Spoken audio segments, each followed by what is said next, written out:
Chapter 1098. For the first time in his life, Gu Xingyun felt a bone-piercing chill. For the first time, he found that the wind and sunlight could be so cold, and that the light could be so pale. A slight wind blew in the village, and the sun shone down from the sky. The wind, rain, and sunlight were warm at first, but the longer they stayed here, the colder they became. It was indescribable gloom and coldness.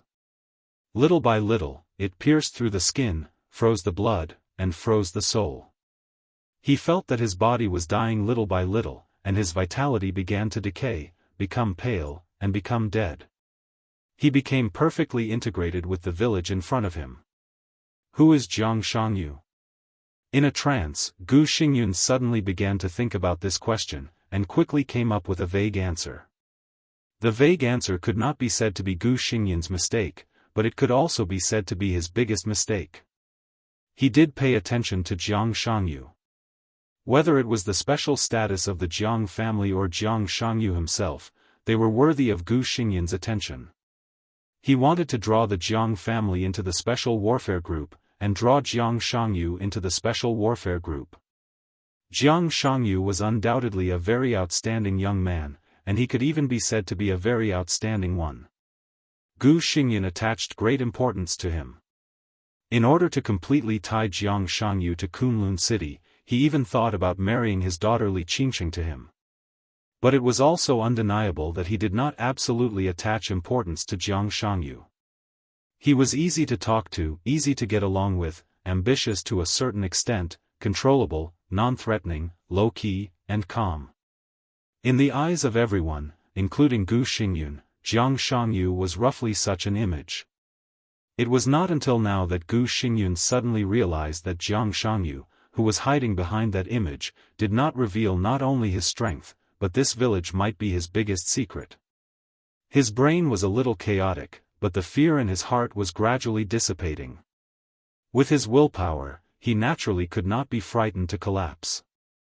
What he experienced today might be a little weird, but Gu Xingyun could be sure that in the current situation of himself, Jiang Shangyu, and Li Guangtu, this cooperation was beneficial to both sides. At least for the time being, Jiang Shangyu and Li Guangtu still needed to use their status to place their forces in various positions in the special warfare system of Zhongzhou State, and they had no reason to harm him. Gu Xingyun calmed down a little and looked at the small village in front of him. The village seemed to be quite old. The houses looked very old, and the internal layout seemed to be filled with the limitations of the times. The streets were very narrow, so it looked especially gloomy. White lanterns were hung on the doors of every house in the village, fluttering in the wind. The blood-red happiness character swayed slightly, and the whole village was filled with a very strange jubilation. Gu Xingyun seemed to be standing in the middle of the street, where he could see the outline of the village to the greatest extent. The street was very narrow, but extremely clean. It was obvious that someone had just cleaned it not long ago. However, standing in the village, Gu Xingyun did not feel any signs of activity. A deathly silence spread throughout the village. Under the sunlight, there were no signs of activity in the village. It looked like a mountain village that had been abandoned for a long time. Gu Xingyun felt that something was wrong, but he still couldn't tell what was wrong. He walked quietly on the street and soon walked through the whole village. The village was not big, with only about 200 households. But there was no one in the entire village. All the doors of the households were closed. In the absolute silence, even the sound of the wind seemed to have disappeared. Gu Xingyun slowed down his breathing and returned to the position where he had stood at the beginning. In front of him was a relatively large house. The pale lantern swayed in the wind, the dark wooden door, and the quiet atmosphere. The scene in front of him seemed to be indescribably cold. Gu Xingyun hesitated, and finally took 2 steps forward. He pulled the black metal ring on the wooden door and slapped it on the door. He slapped it. The sound of slapping was extremely harsh in the quiet environment, and it went far away from the deep street. Gu Xingyun's face became a little pale again. As an expert of the invincible realm, the willpower would not frighten him to the point of collapse, but everything he had experienced today was challenging his psychological endurance. His domain had shrunk to the extreme, and his body was completely tense, as if he was worried that something would suddenly rush out from behind the door. Gu Xingyun was now in a state of battle. There was no sound at the door, and no one came to open the door. Gu Xingyun hesitated and increased the sound of slapping again. The sound of slapping the door went farther on the street, and it sounded a little noisy. But the door was still silent. Even the nearby residents didn't make any sound. Gu Xingyun gritted his teeth and put his palm on the door. After hesitating for a few seconds, his palm slightly exerted force. Bang! The wooden latch that locked the door was broken by the force. The black door opened a gap to the inside. A cold airflow came to his face. Gu Xingyun's body shook subconsciously. He looked around, and there was no change around, but the cold doorway inside the door was dark. Gu Xingyun always felt that there was a pair of blood-red eyes at the door, staring at him. Phew, Gu Xingyun took a few deep breaths, gritted his teeth, and pushed the door open a little again. The creaking sound was so clear that it was almost torturous. The pair of eyes at the door didn't appear, and there was only some dry firewood in the doorway. Gu Xingyun gritted his teeth and walked in. He had completely concentrated his attention, ready to face any unexpected situation at any time. But nothing happened. After walking out of the doorway, there was a simple courtyard. The wall facing the doorway was painted with an extremely oppressive black giant tree. A black cat was quietly lying on the wall, and a pair of eyes with contracted pupils were staring at Gu Xingyun silently. Gu Xingyun stopped. The black cat stared at him silently.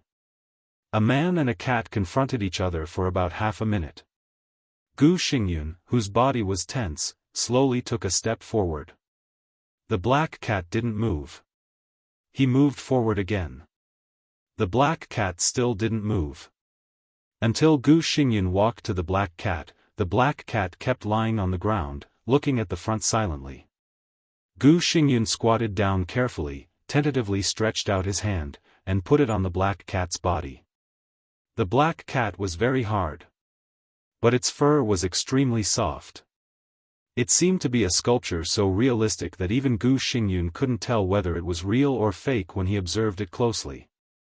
A sculpture with the skin of a real cat. Skin, Gu Xingyun suddenly thought of the human skin that looked like a map.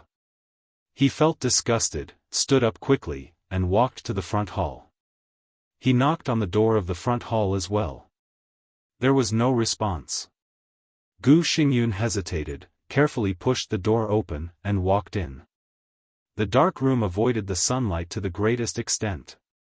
The room was a little damp, with a touch of moldy smell that seemed to have been left for a long time. "Is anyone at home?" Gu Xingyun stood in the front hall and shouted with a voice loud enough for the whole courtyard to hear. His voice seemed to be magnified countless times in an instant, and the huge sound waves made his heart skip a beat. But in the next second, his huge sound waves seemed to be swallowed up in an instant, and the loud sound instantly became softer and then louder again. The transmission of the sound seemed to become completely chaotic, without any rules. The word "ask" was like thunder, but the voice of the latter few words was so low that even Gu Xingyun himself didn't hear it clearly. When it came to the last two words, the voice suddenly became louder. When Gu Xingyun's question appeared in his own ears, it became an inexplicable sentence: "Is it home?" Gu Xingyun clenched his fists and waited for a long time, but he didn't get any response. There was dead silence in the courtyard, without any vitality. Gu Xingyun walked slowly to the bedroom. His palm fell on the doorknob. Finally, he clenched his teeth and pushed the door open. The sound of the door hitting was dull and hoarse. Gu Xingyun stared at the bed in the bedroom. After entering the village, he finally saw people for the first time. Two figures were lying quietly on the bed, covered with quilts, and had no reaction to Gu Xingyun's sudden appearance. Gu Xingyun breathed heavily and walked into the bedroom regardless. He finally saw the scene on the bed clearly. There were not two people. There seemed to be a young couple on the bed. Their appearances were very ordinary. Between them, there was a little girl about 6 or 7 years old sleeping. The girl's palm clutched the quilt tightly, and the smile on the corner of her mouth was strangely sweet. The couple was lying on the bed, with their eyes closed. No breathing, no heartbeat. But their posture was too peaceful and leisurely. Gu Xingyun couldn't even be sure whether they were dead bodies or ordinary people who were sleeping soundly. Gu Xingyun walked to the window, slowly stretched out his hand, and carefully put it on the young man's forehead. During the whole process, he was staring at the young man. As long as the young man made any movement, he would react immediately. But the young man didn't move from beginning to end. He just lay there and slept quietly. His palm was on the young man's forehead. With a little warmth. There was body temperature. But there was no heartbeat or breathing. Gu Xingyun's own breathing seemed to start to become difficult. This time, he was finally sure that the family of 3 on the bed, they were all dead people. They were all corpses. And they were corpses that had just died. He thought of the strange silence in the village.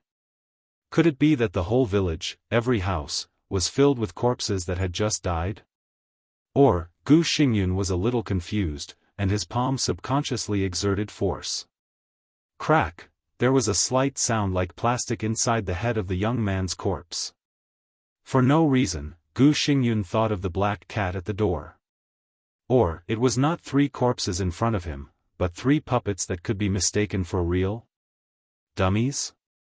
Gu Xingyun breathed a sigh of relief, but his spirit suddenly tightened in an instant. People, maybe they were fake. But their skins were all real. Gu Xingyun could be sure of this. Placed in front of him were pieces of incomparably complete human skin. No matter what was under the human skin, what was in front of him was human skin. It was genuine human skin. Gu Xingyun gritted his teeth and slowly loosened his palm. Meow. The moment his palm loosened, an extremely shrill cat's cry suddenly rang in Gu Xingyun's ears. A slight weight fell on Gu Xingyun's shoulder. Gu Xingyun, who was completely focused on the front, was shocked and subconsciously looked back. The black cat he saw at the door seemed to have come alive in an instant. It lay on his shoulder and stared into his eyes. Meow. His scalp was numb. A cold chill completely broke all the defenses in Gu Xingyun's heart. Hee, a clear laughter suddenly sounded in the bedroom. The quilt on the bed moved slightly. The little girl, who had been lying between the husband and wife without any breath or heartbeat, slowly sat up. She opened her dark eyes without any white, looked at Gu Xingyun quietly, and smiled sweetly. Dad, where's my dog? Chapter 1099. A clear and even sweet voice and a shrill cat's cry rang out at the same time. No words could describe the feeling at this moment. The numbness passed directly from the top of his head to the soles of his feet. His heartbeat accelerated wildly, and panic spread uncontrollably. Gu Xingyun realized how concentrated he was. The 3 dolls in the bedroom seemed to have unconsciously attracted all his attention and put his spirit in a state of extreme concentration. When this state was suddenly broken in an extremely frightening way, Gu Xingyun's reaction was no different from that of ordinary people. His blood pressure soared rapidly. It was completely subconscious instinct. Gu Xingyun shook his arms frantically, trying to get rid of the black cat that silently fell on his shoulder. The clear sound was silent for a moment. As Gu Xingyun shook his arms almost in a struggle, the cat's cry that made people panic suddenly rang out. Meow meow meow. It was shrill, miserable, and gloomy. The cat's cry kept ringing, and the black cat grabbed Gu Xingyun's clothes tightly. Its claws even penetrated the clothes and clasped Gu Xingyun's shoulders desperately. No matter how violently Gu Xingyun shook his arms, even if he broke out his own domain, the black cat stayed firmly on his shoulder, but the cat's cry became more and more shrill and miserable. Gu Xingyun's heart seemed to have completely collapsed. Even in the face of Li Tianlan, even though he knew that he was no match for him, he still dared to fight against that young guy. He no longer cared about the dignity of the war god of the state. He suddenly turned around, shook his arms, and strode out of the bedroom. The high-pitched and shrill cat's cry spread from the bedroom to the front hall, to the courtyard, and even throughout the village. Gu Xingyun rushed directly to the door. The uneasiness in his heart was almost tangible. The strange feeling brought to him by this dead village was even more serious than that in the forest. In contrast, he would rather go back to the forest to face that human skin than stay here for a minute or a second. The wooden door was knocked open by him. The moment he stepped out of the door, his shoulder was slightly lighter. The black cat that had been grabbing onto his shoulder leapt up lightly and jumped down from his shoulder.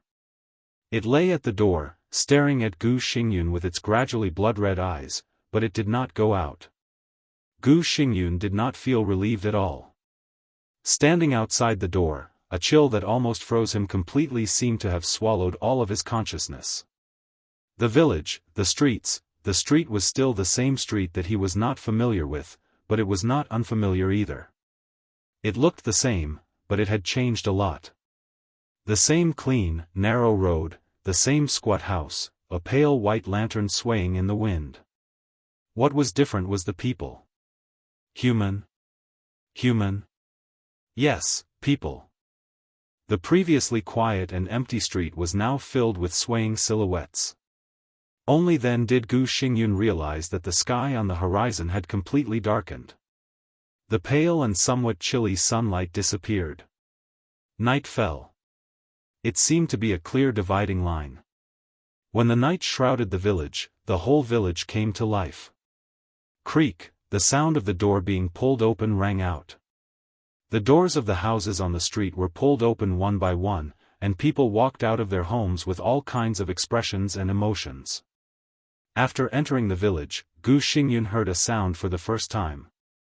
"Aunt, I'll go to school tomorrow." A very young villager walked to the side of a middle-aged woman and said with a bright smile. The middle-aged woman nodded and sighed. "Old Lu's son, I don't know what kind of girl he's looking for.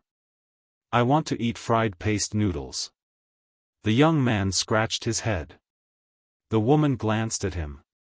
"Ah, my husband is going to hunt in the mountains tomorrow. There seems to be a wild boar in the mountains." The young man scratched his head. "I still don't want to marry him. I heard that he is ready to propose, but his family is not easy to get along with." The woman sighed. "I'm going to the construction site tomorrow. I don't know if it's easy to buy a ticket. I can afford 5 million yuan." The young man smiled. "But is it your first time?" The voices around began to increase. The villagers gradually became energetic. Everyone saw that their close neighbors were greeting each other. "Second sister-in-law, is your son in the city? I don't know what to eat. Alas. I'm going to be late tomorrow. I don't know if my salary will be deducted. I'm going to be late tomorrow. I don't know if my salary will be deducted.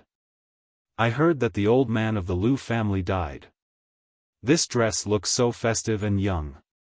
Gu Xingyun looked at this scene in a daze.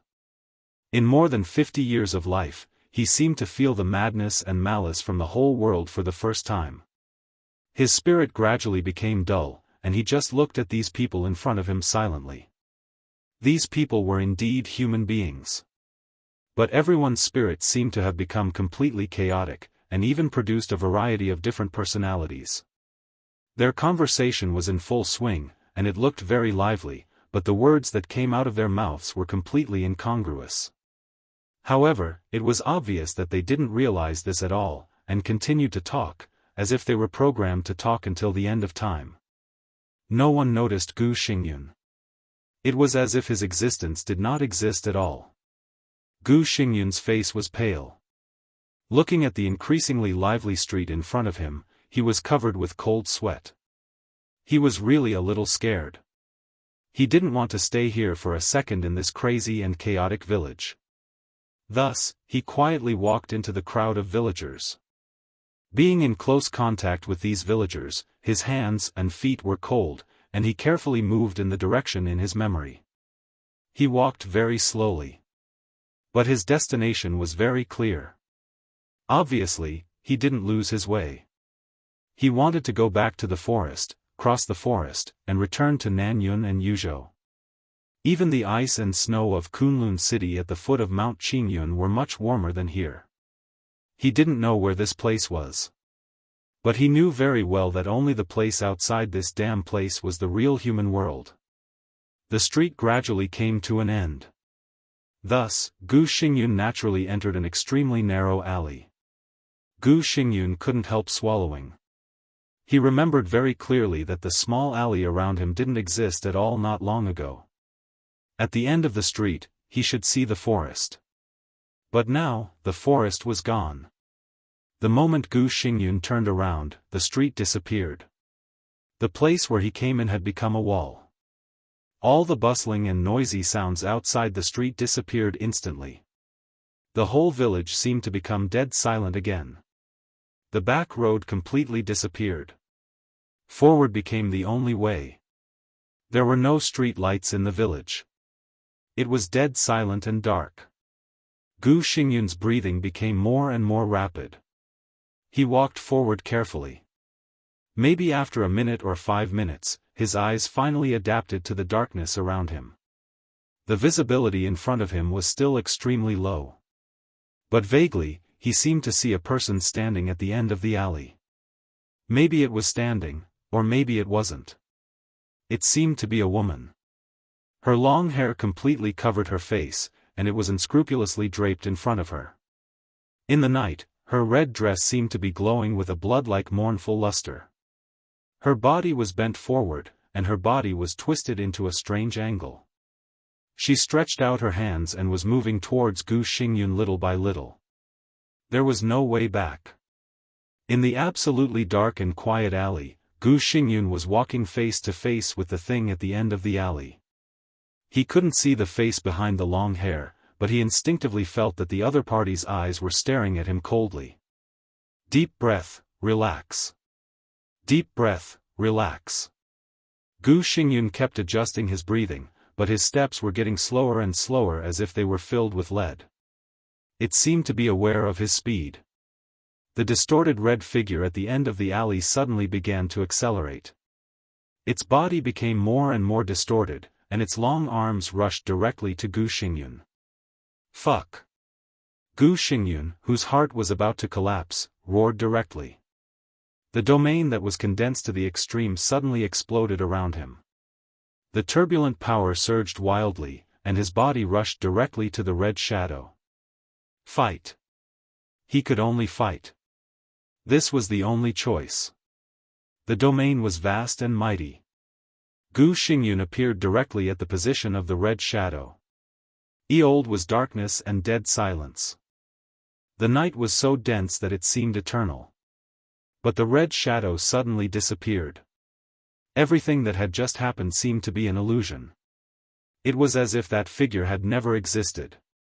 Tick, tick, the ticking sound, which was close at hand, came from behind Gu Xingyun. The sound was light, but it was deafening. The strong smell of blood continued to spread. It was blood. To be exact, it was the sound of blood falling on the ground. Gu Xingyun thought of the red shadow that disappeared. The other party didn't disappear. Behind me. Gu Xingyun suddenly turned around. It was still dark. There was no twisted red shadow. However, the faintly discernible smell of blood in the surroundings continued to spread. Tick, tick, the sound of blood dripping sounded from behind Gu Xingyun again. Gu Xingyun turned around again at a faster speed. Tick, tick, the sound of blood dripping was still behind him. The smell of blood was getting stronger. Gu Xingyun stood where he was. He slowly lowered his head and looked at his feet.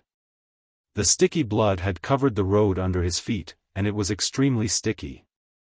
The sound of dripping became clearer, and drops of blood seemed to fall on Gu Xingyun's body. He was a little dizzy. He was in a trance. Gu Xingyun shook his head hard. He knew that the thing was closely behind him, and it was even about to stick to him. But every time he turned around, the other party seemed to appear behind him. He couldn't see it. As if he could never see it. Gu Xingyun tried to take a step forward. His whole body was soft, and he seemed to be extremely weak. 2 clear footsteps could be heard on the blood-soaked ground. The thing behind him moved almost at the same time as him. Gu Xingyun stopped again. The thing behind him also stopped. It seemed that something had stuck to his back. It was faintly discernible. Gu Xingyun didn't know if it was his illusion.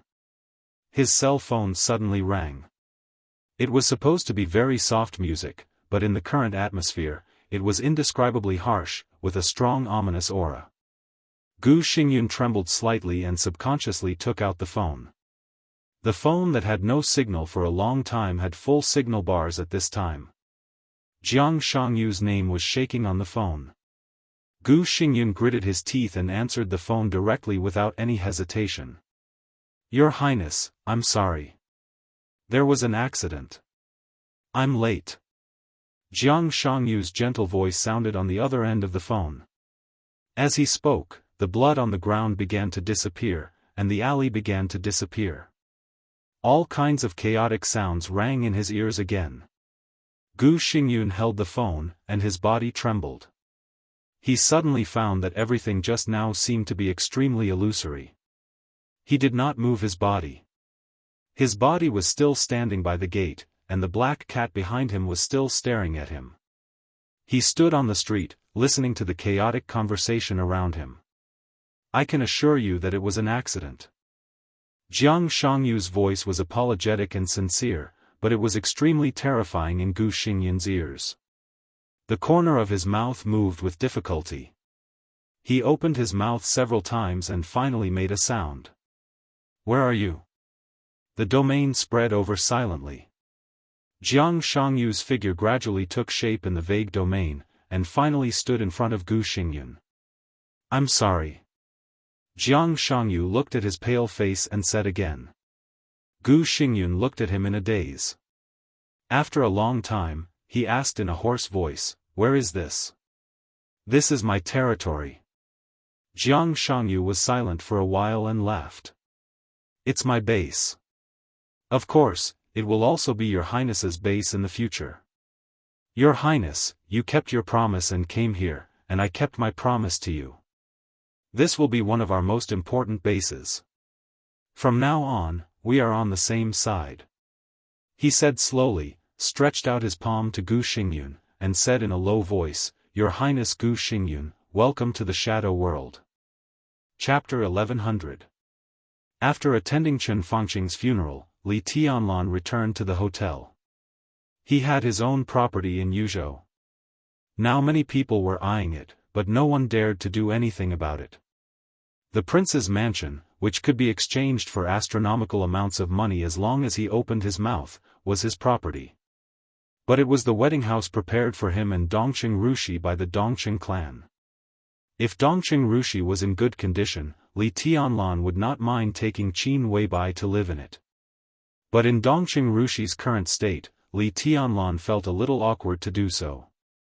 Qin Weibai also had many properties in Yuzhou, 2 of which could be said to be in the center of Yuzhou, where the traffic was extremely convenient and everything was convenient. But for the same reason, Dongqing Wudi, the key members of the Bai family and other giant group gathered in Yuzhou. Li Tianlan also felt very awkward. This could not be regarded as being overcautious. This year, Li Tianlan was 24 years old. For the time being, he had not really experienced the loneliness of standing at the top and the power of the world, but he had subconsciously begun to consider the chain reaction caused by his every move. Especially in this sensitive period, Li Tianlan did not know how many times he had told himself that at this stage, he could not take a wrong step. So after thinking about it, he still lived in the hotel. To some extent, only this hotel could be regarded as his own property. The Flourishing Age Fund secretly held 27% of the shares of the Ritz-Carlton Hotel, which could be said to be the second largest shareholder in the hotel. As the flourishing age fund merged into Emperor Dong's palace, the owner of these shares naturally became Li Tianlan. After dinner in his own hotel, Li Tianlan received a call from Dongqing Wudi. Dongqing Wudi's voice sounded very calm on the phone, but perhaps it was a psychological illusion. Li Tianlan always felt that his tone was a little depressed. "Tianlan, come and have a cup of tea at home," Dongqing Wudi said slowly. Li Tianlan looked at his watch. At 8:00 in the evening, after attending Chen Fengqing's funeral, Dongqing Wudi went to the army headquarters building. Until now, he probably had not eaten. Li Tianlan smiled and said softly, "Let's have dinner together." "I'll go there now. There are a few good dishes in the hotel. I'll take them there by the way." "Okay." Dongqing Wudi smiled. Although he was a little depressed in his heart, there was still a touch of joy in his voice.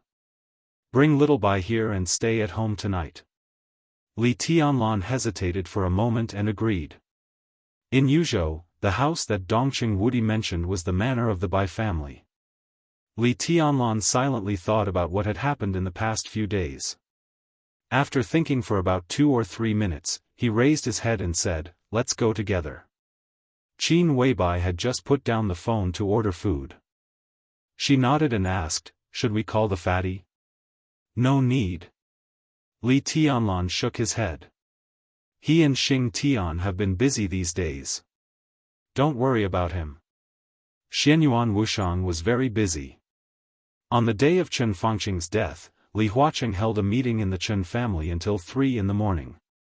During the nearly 14-hour meeting, Li Tianlan was under unimaginable pressure. At this stage, no matter how strong he was, he could not reach the point of dictating the entire world.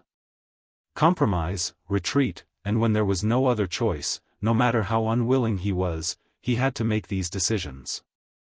At the meeting, it was decided that Hua Zhengyang would temporarily preside over the work of the cabinet.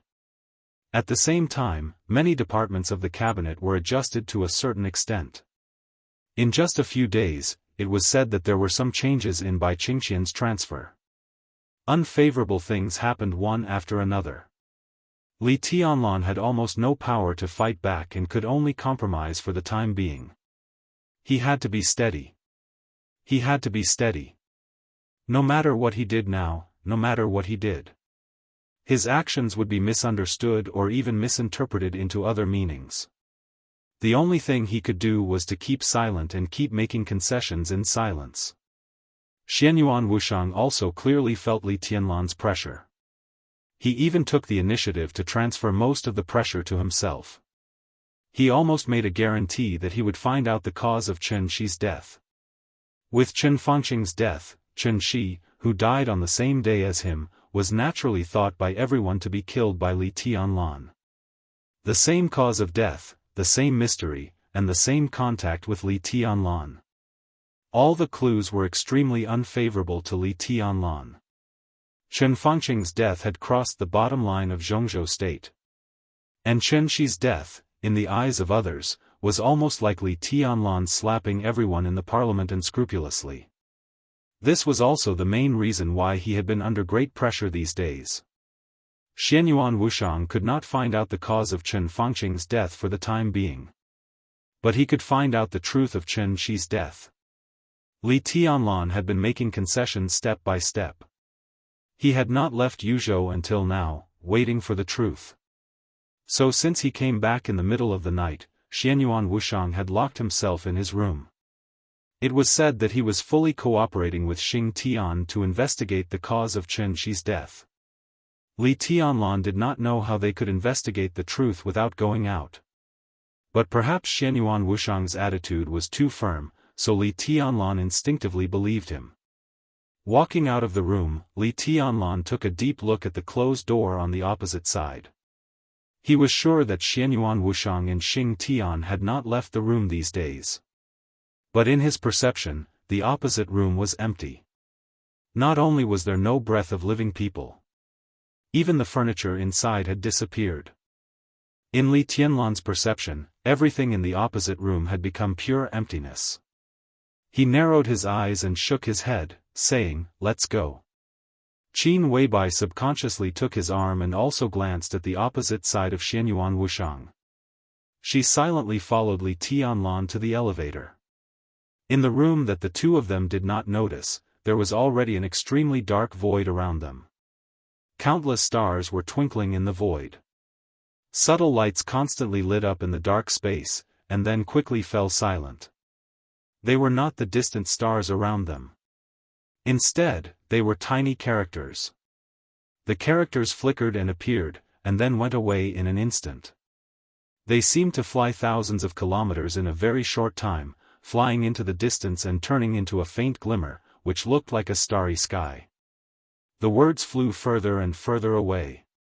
The furthest one could no longer be seen, but the words that were constantly being created were still moving further away. Hence, there were more and more starlight. They disappeared and appeared in batches, and their positions were constantly changing. In the silent void, it was as if the stars in the sky were constantly arranged and twinkling. In the vast void, there was a huge writing brush flying. With the void as ink, the huge writing brush carved characters one after another in the vast space at an extremely fast speed. In the void stood a giant that could be said to be indomitable.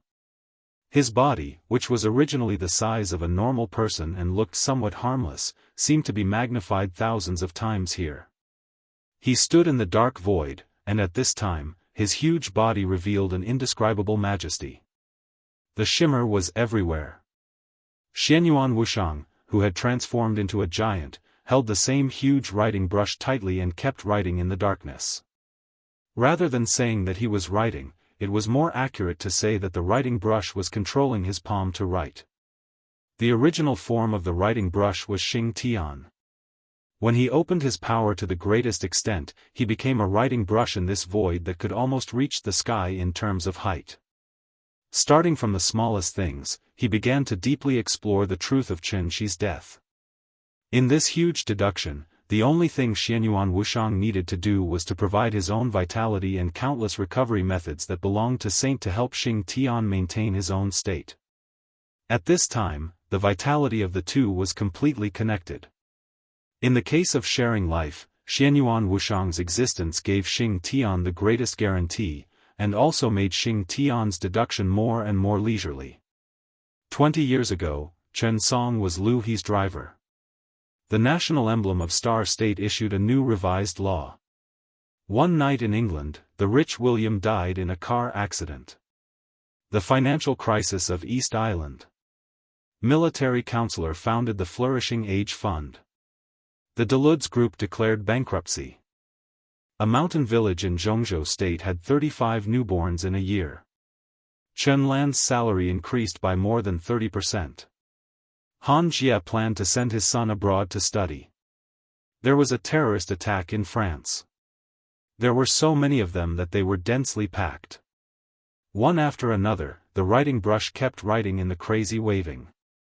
Time was meaningless.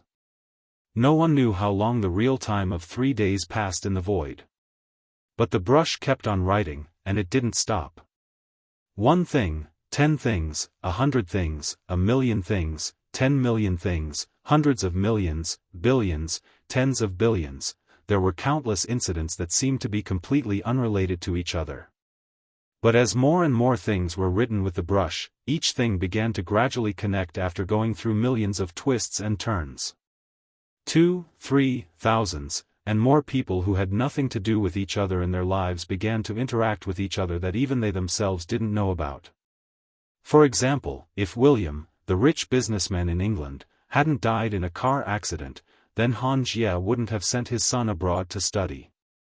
These two things seemed to have nothing to do with each other. But they also had a direct relationship.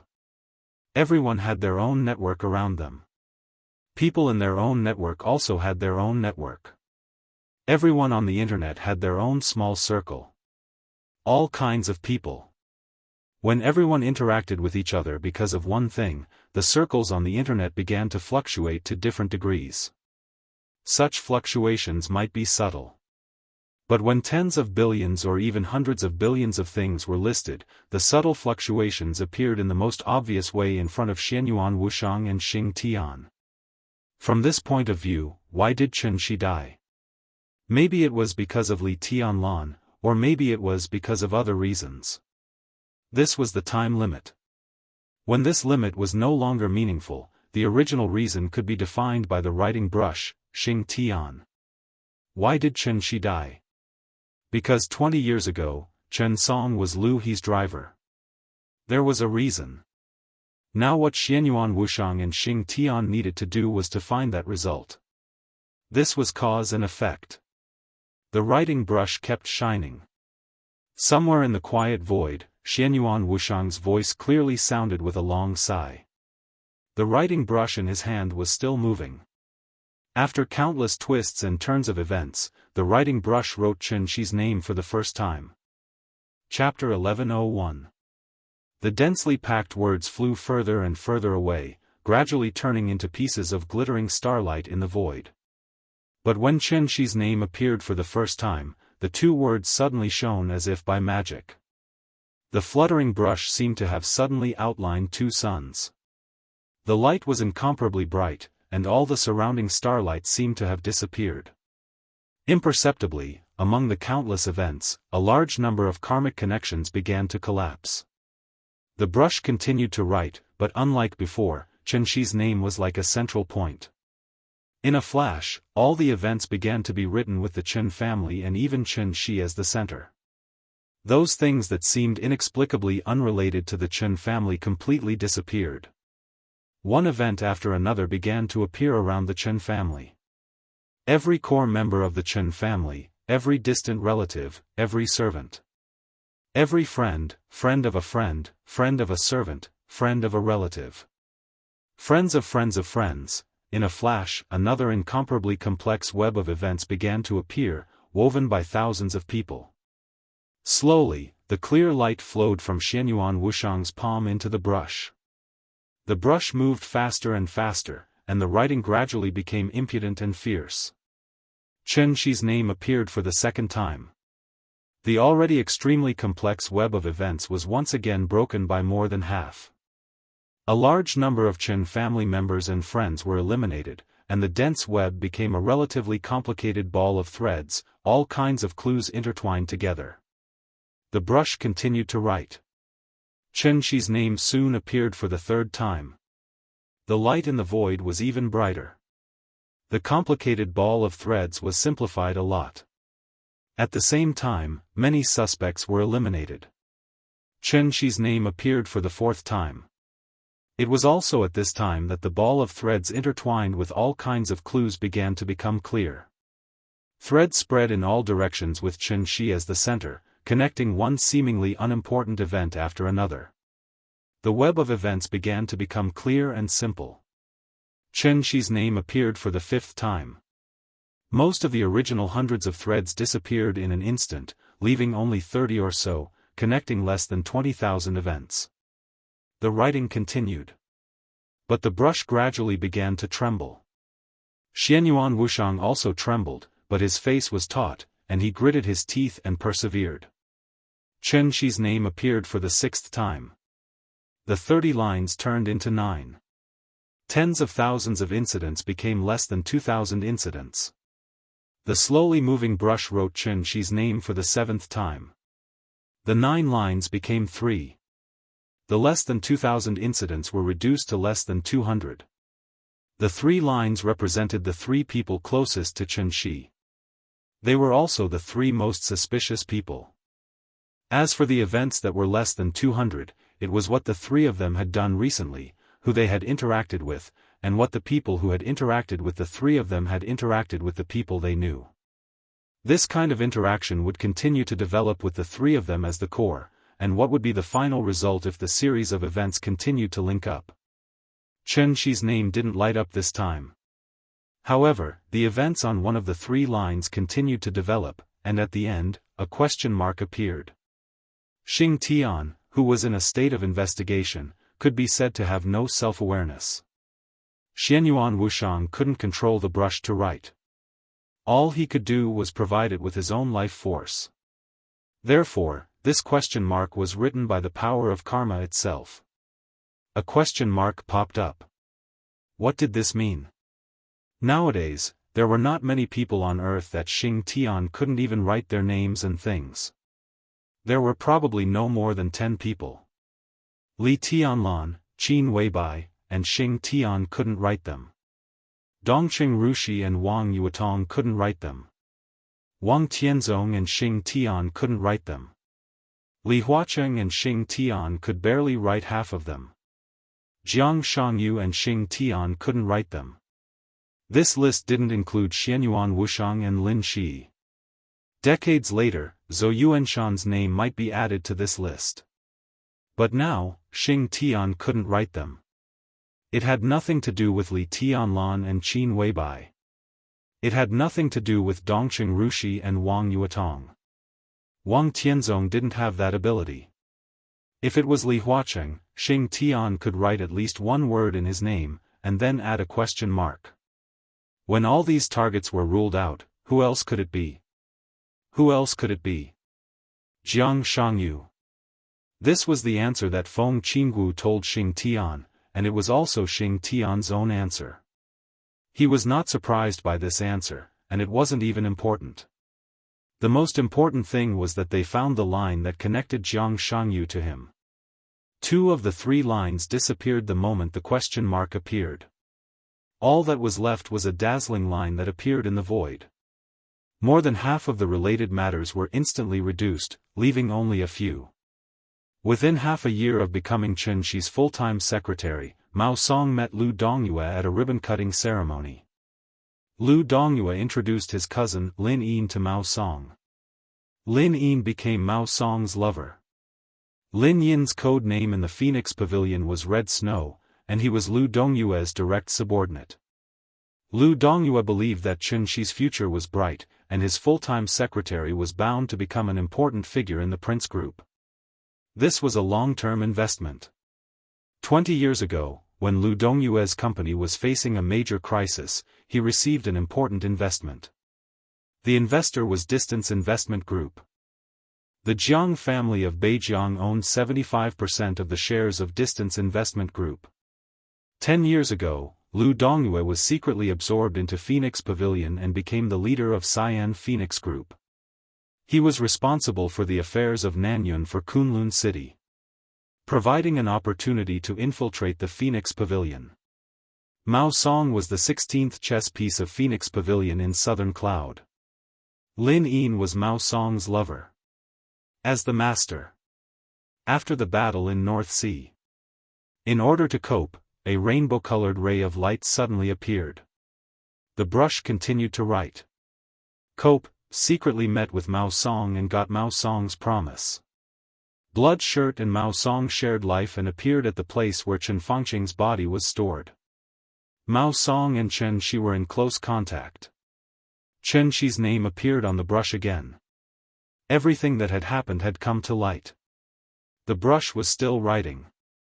It wrote dozens of things in succession, and then everything was completely over. The void disappeared abruptly. The huge brush and the giant version of Xianyuan Wushang all disappeared. Xing Tian's huge body almost collapsed on the ground. His face was pale, and his body was covered with sweat.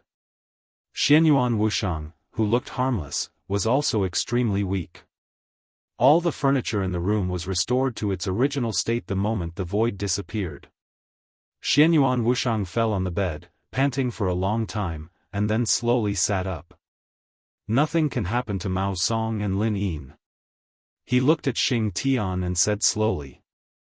Xing Tian nodded, stretched out his huge hand, tore the space, and condensed a brush. He thought for a moment, and then slowly wrote in the void. In order to avoid suspicion as much as possible, Mao Song's life will not be in danger for the time being. At this stage, his death will cause a lot of changes in the plan, and the situation is very optimistic. In order to avoid complications, Mao Song will be very safe in the near future. His death will happen a year later, when everything calms down and he is forgotten. Kill him and copulate? Given his character, this is completely reasonable. Likewise, in order to stabilize Mao Song, Lin Yin's life will also be protected, and she will also be very safe in the near future. One day in a year, she will die with Mao Song, and there will be a lot of rumors. This is also reasonable. The words imprinted in the void flickered twice, and then disappeared in the void.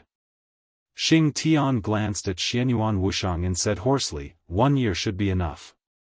It won't take that long, but, so be it. Xianyuan Wushang nodded. The brush in Xing Tian's hand became a mass of air again. This also belonged to the power of calligraphers. If investigating the truth of Chen Shi's death through tens of billions of events was to establish the power of cause and effect, then the 2 paragraphs about the ending of Mao Song and Lin Yin after Xing Tian's words were equivalent to prophecies. 1 year, this was the ending written by Xing Tian. During this period, unless there was a more powerful authority than Xing Tian that directly crushed everything he said, the fate of the 2 could hardly be changed. They would be very safe for a year, and even if they encountered danger, they would be safe. They would suddenly die one day a year later, together, and cause a lot of rumors. This was the ending. This was the ending written by Xing Tian, the ending defined by the world for them. Xianyuan Wushang reached out and touched the bed, and took out a crumpled box of Zhonghua cigarettes.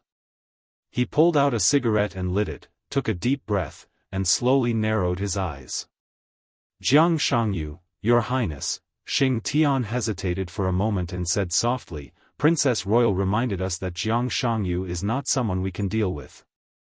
To be exact, if we take action, we may alarm something on him.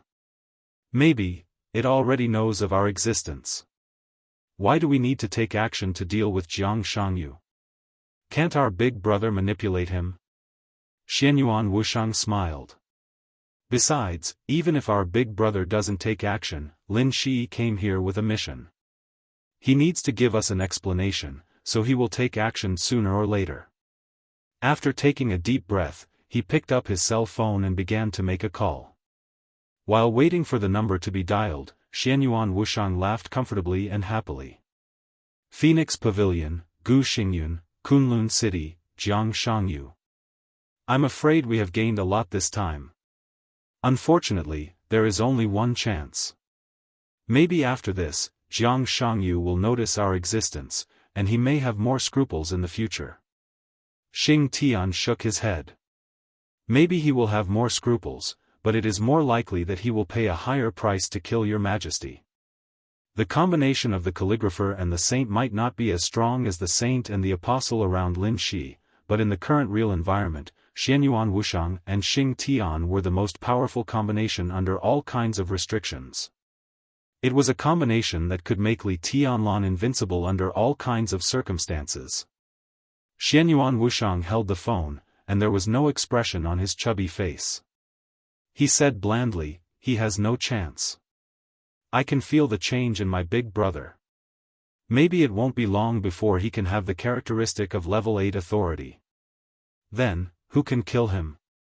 Chapter 1102. Li Guangtu quietly looked at the village in front of him. The village surrounded by the virgin forest maintained the most ancient style to the greatest extent. It was undeveloped and deviated from all shipping routes. For many years, it was so inaccessible that the village did not even have its own name. The village was not big. To be exact, there were 201 households and 463 people. In this village, more than 200 families had always lived on the land of Zhongzhou State. But there was no doubt that they were outside the map of Zhongzhou State. In a sense, they were outside the law of Zhongzhou State. Hidden, remote, and mysterious. This was indeed the most suitable location for a secret base. But backwardness and poverty also made it difficult for the owner of this base to train the most modern soldiers. Li Guangtu looked at everything in front of him indifferently.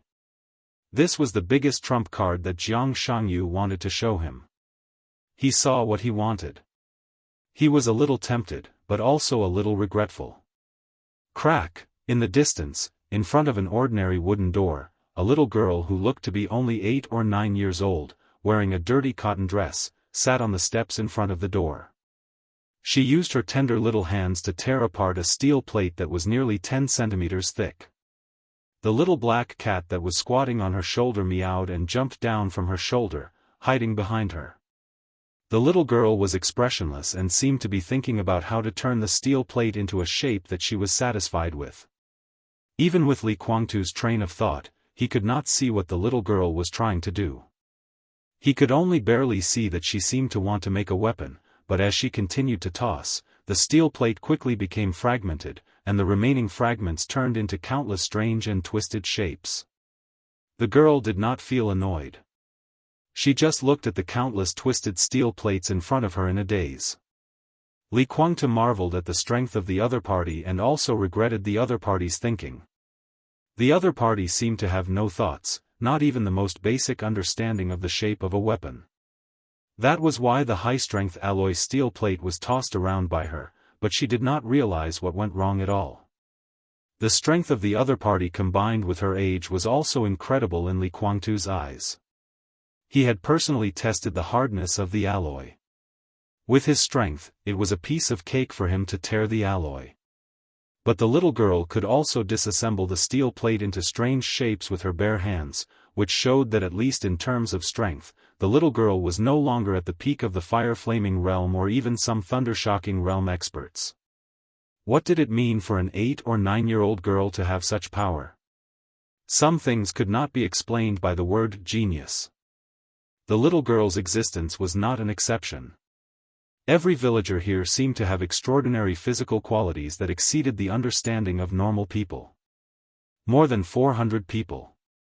Li Guangtu carefully observed and finally came to a conclusion that even he himself couldn't believe. Among the more than 400 villagers, men and women, old and young, their strength indexes were almost all at the peak of the thunder-shocking realm on average. Among the more than 400 people, there were many little girls who were less than 10 years old, and there were also old people who were over 70 years old. Their strength would be slightly weaker. As for those young people and strong men and women, the top level of strength among them had even reached the invincible realm, and the strength of the half-step invincible realm was everywhere. What did this mean? The Border Control Corps of Zhongzhou State was known as the strongest and most elite corps in the world. The 20,000 soldiers of the Thunderbolt Battalion in the Border Control Corps were the most elite troops of the Border Control Corps. There were many reasons for the Thunderbolt Battalion's current status. They had the most domineering commander-in-chief, the most rigorous training, the most tenacious fighting will, and the absolute belief in victory. Among so many factors, the strength of the Thunderbolt Battalion was naturally the most important.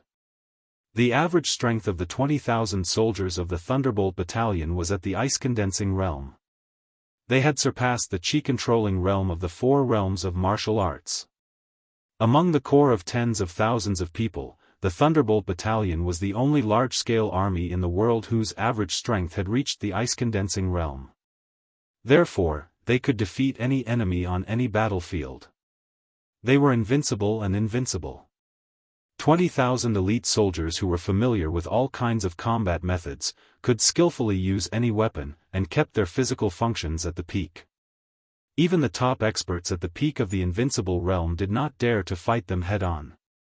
And if the scale was further reduced, the Heaven Punishment Troop of the Wang family of Beihai was the peak of the small-scale super-elite troop. There were 300 people in the Heaven Punishment Troop. Their average strength was at the peak of the fire-flaming realm, and even close to the half-step thunderbolt realm. Such a troop was also a myth in the dark world. Zhongzhou State could also come up with this kind of lineup, but it would not do so. Any expert close to the thunder-shocking realm was a very important backbone in their respective troops. Except for the Wang family of Beihai, no one would be so extravagant as to form a super-elite troop with the backbone of these middle-level and high-level officers. Therefore, the Heaven Punishment Troop had existed for hundreds of years, but for hundreds of years, no super troop could really be as famous as the Heaven Punishment Troop. The closest to the overall strength of the All Heavens Troop was the Lin clan's Xianyuan sword, and the Li family's life-prolonging palace, Deathless Palace, and Sunluo Palace after Nirvana turned into the purgatory of Heaven capital. But they were just close. And now, what Li Kuangtu saw was a super-elite troop whose strength was a whole realm higher than that of the Heaven Punishment troop, which was also a myth, and more than 100 people more than the Heaven Punishment troop. More than 400 people. Their average strength was at the peak of the thunder-shocking realm. Even Li Kuangtu felt his scalp tingle when he thought of this. More than 400 experts at the peak of the thunder-shocking realm, and even close to the half-step invincible realm, if they had enough experience, tacit cooperation, perfect performance, and formed a perfect enough formation, Li Kuangtu didn't know who could withstand their full outbreak. At least he could be sure that he couldn't. When the power of more than 400 experts close to the half-step invincible realm broke out as a whole, that kind of power was completely destructive. This kind of troop had never appeared in the wildest imagination of the boldest people. Because everyone knew it was impossible. The peak of the fire-flaming realm was already a middle-level and high-level officer in the army of the world's #1 hegemon country, Zhongzhou State, and was the backbone of the army lineup. What did the peak of the thunder-shocking realm and the half-step invincible realm mean? This was the power of the general level. The experts who could go to the peak of the thunder-shocking realm would not be unknown in Zhongzhou State.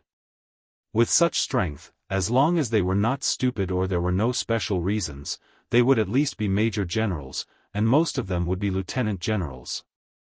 Put more than 400 generals together to form a troop? Let's put that aside first. Did Zhongzhou State have the strength to come up with such a lineup? Even if they could, who would do it? The strength of such a troop was indeed extremely powerful, but once it was hit hard, the consequences would be disastrous. So the idea of forming a dream troop with the average strength of the peak of the thunder-shocking realm had never even appeared, and no one thought about it. But now, in this backward and remote village with almost no modern facilities, Li Kuangtu saw such a troop. A troop with the strength close to the half-step invincible realm. Apart from the surprise, Li Kuangtu's mind was completely filled with a feeling of disbelief. Of course, the so-called average strength here referred to the average strength. The average strength of the villagers did reach the level close to the half-step invincible realm. But in fact, Li Kuangtu could also see that they had almost no fighting consciousness, no fighting intuition, and no contact with martial arts. In this case, their physical functions and strength were strong enough, but if they were all pulled out to fight against the opponent, not to mention the 20,000 Thunderbolt Battalion, even the 300 Heaven Punishment Troop could kill these villagers several times in minutes. But Li Kuangtu was not disappointed at all. Fighting consciousness, fighting experience, and the level of martial arts, these things could be filled in without much effort. As for the most difficult level to reach, these villagers had all reached the standard. This also meant that the more than 400 villagers in front of him were like more than 400 pieces of white paper whose strength had reached the peak of the thunder-shocking realm, and they could draw at will into all kinds of shapes. A piece of white paper was good for drawing. Li Kuangtu took a deep breath. As his figure flashed, his body appeared beside Jiang Shangyu. Jiang Shangyu lay on a dry grassland, bathed in the pale, almost cold sunlight, with a licorice in his mouth, looking at the sun in the sky in a very leisurely manner. Li Kuangtu looked at him and was silent for a long time. Then he said seriously word by word, "Amazing. I'm flattered." Jiang Shangyu smiled lazily and said, "The strength of these people has indeed reached a certain level, but it's not very useful for the time being.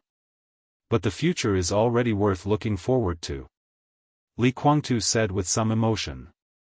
"So I said, the future is mine." Jiang Shangyu laughed. Li Kuangtu was silent again. After a full 2 or 3 minutes, he suddenly asked, "If these people have a certain degree of combat effectiveness and enough tacit understanding, do you think they can pose a fatal threat to Li Tianlan now?" "It's hard to say." Jiang Shangyu was also silent for a moment, and then he shook his head. "But it doesn't matter. The trump card in my hand is indeed worth looking forward to, but now is far from the time for them to be exposed. Their strength can be further enhanced.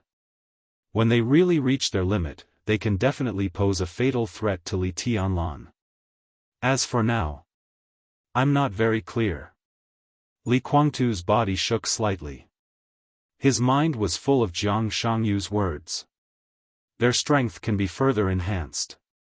Further, his voice suddenly trembled a little. Further enhancement, to what extent?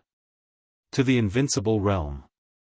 Jiang Shangyu said blandly, of course, it will take a long time, but it will come eventually. At that time, maybe the so-called invincible realm will really be like grass. Chapter 1103.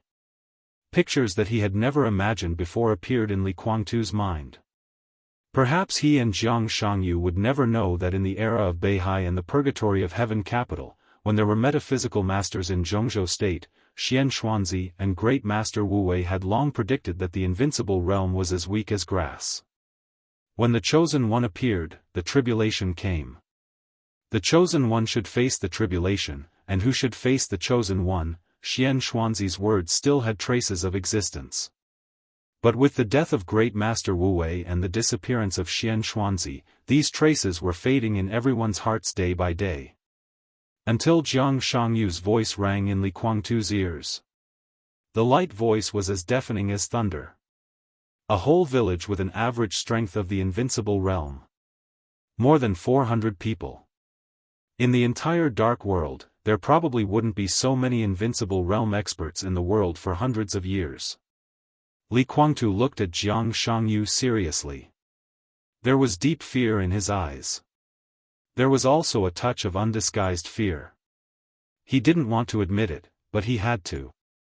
If what Jiang Shangyu said was true, when more than 400 invincible realm experts charged at the same time, what was Li Tianlan? At best, he could only be regarded as a nonentity. And he himself was even less than an ant. If this thing became true, where would he find his place in the future? Things were not as bad as he thought. Of course, they were not as good as he thought. Jiang Shangyu interrupted Li Guangtu's thoughts and said with a smile, the world has changed. What do you mean? Li Guangtu frowned. Jiang Shangyu smiled without saying a word. He just looked at the villagers coming and going in the village not far away. This was obviously not their normal state, so their movements always seemed a little stiff and uncoordinated. Li Guangtu couldn't see anything because he didn't know this place. But these flaws were very clear in Jiang Shangyu's eyes. He hid something from Li Guangtu. For example, the camp behind him and the true face of the village.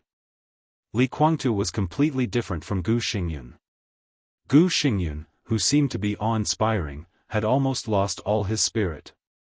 For the survival of himself and his tribe, Gu Xingyun could give up anything. The vast division of camps might have been different in his thinking, which was limited by the region. Therefore, Jiang Shangyu could make Gu Xingyun one of his people. However, Li Guangtu was still proud.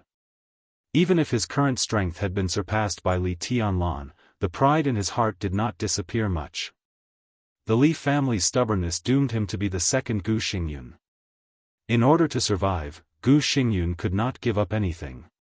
People like Li Guangtu were willing to sacrifice anything in order to survive. Gu Xingyun could give up his dignity, status, and reputation. But when it was necessary, Li Guangtu was willing to sacrifice his life at all costs. There were too many things worth discussing about Li Guangtu's character, but every invincible realm expert who came out of the Li family did not lack the strength of character that would rather break than bend.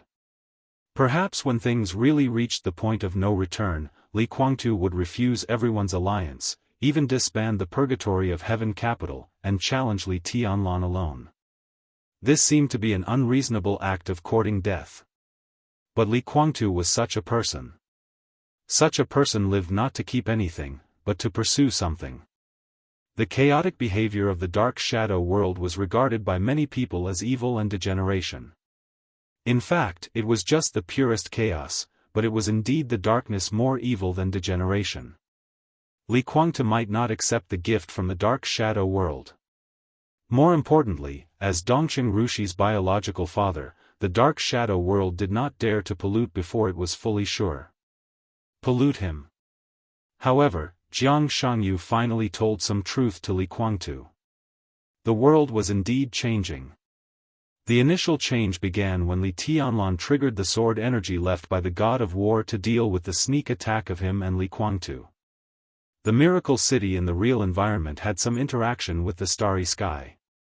At that moment, both the Order camp and the Dark Shadow camp could roughly detect the vague location of the miracle city and Li Tianlan's aura. When the two environments, illusion and reality, merged to a certain extent, the world was also changing unconsciously. The most obvious change was that it was easier to break through in strength than before.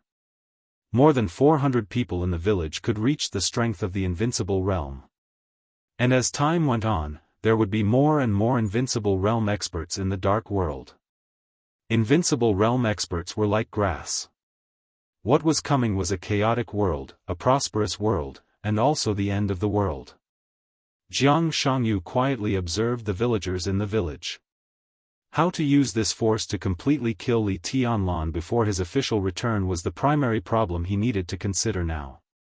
With Li Tianlan's current strength, it was obviously impossible to kill Li Tianlan with the village in front of him. He had to turn these villagers into elite soldiers, in line with the standards of the Dark Shadow world as soon as possible. They were elite soldiers, not elites. The most basic condition for the so-called elite soldiers was to be able to survive in the void environment and have a certain degree of destructive power on the battlefield, where the victory in the starry sky was the prerequisite. That was the real invincible realm. They could survive temporarily by using their own domain and sword energy to form a domain that could isolate the void. This was the goal that Jiang Shangyu had to achieve now. The strength of these people is still too weak. Jiang Shangyu suddenly said. They're like pieces of blank paper. Although they're very strong, they don't have the slightest bit of awareness and experience. Their tacit understanding is also close to zero. In their current state, an army of 5,000 people can easily wipe out an entire village. They don't even need to be elites at the ace level. Just a first-line army with sufficient equipment can easily wipe out an entire village. Li Guangtu commented bluntly. Fortunately, this is temporary. Jiang Shangyu said with a smile, in the near future, I will find a way to instill something into them, such as combat experience, combat tacit understanding, and so on. At least it can lay some foundation for them. Instill? Li Guangtu raised his eyebrows in surprise.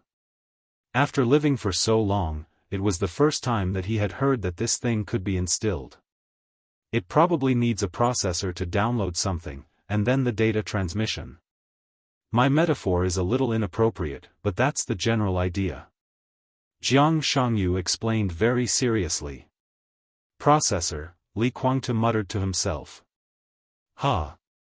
Isn't that a ready-made processor? His download should be almost done. Jiang Shangyu casually pointed in a certain direction. Li Guangtu's pupils contracted slightly. Of course, he knew who was there. But before he could say anything, the village in front of him suddenly changed. Sunlight, streets, houses, people, space, everything seemed to distort in an instant without warning. Boom! In the huge roar, in the corner of the village, in the direction that Jiang Shangyu pointed, a clear wave of air that was visible to the naked eye suddenly exploded. The wave of air twisted and changed, and it looked as if the space of the whole village was constantly boiling. An aura that had been suppressed for a long time was rising unscrupulously in the wave of air, as if it would never have a limit. That was the aura close to the peak of the invincible realm.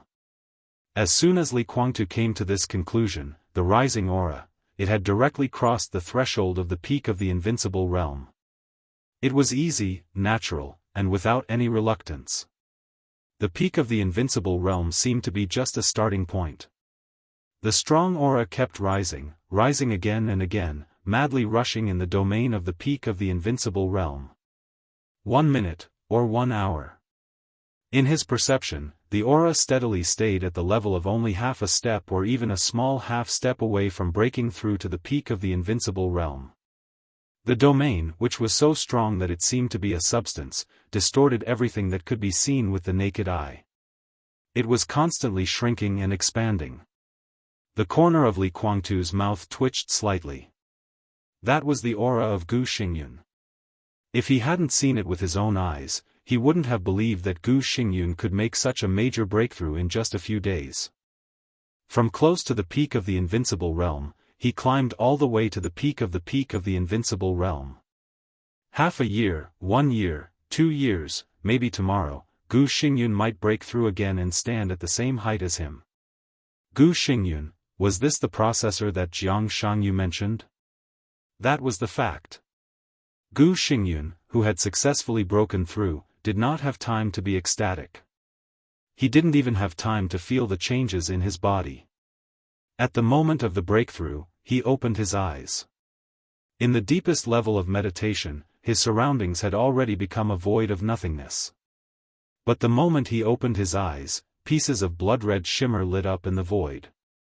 In front of him, thousands of eyes appeared without any warning. Those pairs of eyes squeezed together and stared straight at Gu Xingyun. Every pair of eyes seemed to be speaking, conveying some kind of information to him. His brain was passively accepting everything and operating at a crazy speed. Hence, his aura continued to rise, and all kinds of battle scenes kept appearing in his mind. Countless eyes continued to instill some information into him. His brain seemed to have become a hard disk, and the storage space had reached its limit. Hence, endless information was spilled out. In the end, everyone in the village stopped. More than 400 villagers seemed to have become a whole brain. Everyone began to accept all kinds of chaotic but extremely clear information. Jiang Shangyu and Li Guangtu were both watching this scene. The former's eyes were deep. But the latter's eyes were only blank. Gu Xingyun's strength is very good now, Jiang Shangyu suddenly said. Li Guangtu gritted his teeth and snorted, saying nothing. He could feel that Gu Xingyun's strength was still at the peak of the invincible realm, but the other party had a vague sense of danger that made him feel uncomfortable. In a sense, the current Gu Xingyun seemed to have become an example similar to Li Tianlan, whose strength exceeded his realm. The only difference was that Li Tianlan's strength exceeded his realm by too much. I want to try again, Jiang Shangyu said in a low voice. What? Li Guangtu frowned. Kill Li Tianlan. Jiang Shangyu looked at Li Guangtu with a smile. With the 3 of us and some villagers at most, do you think it's feasible?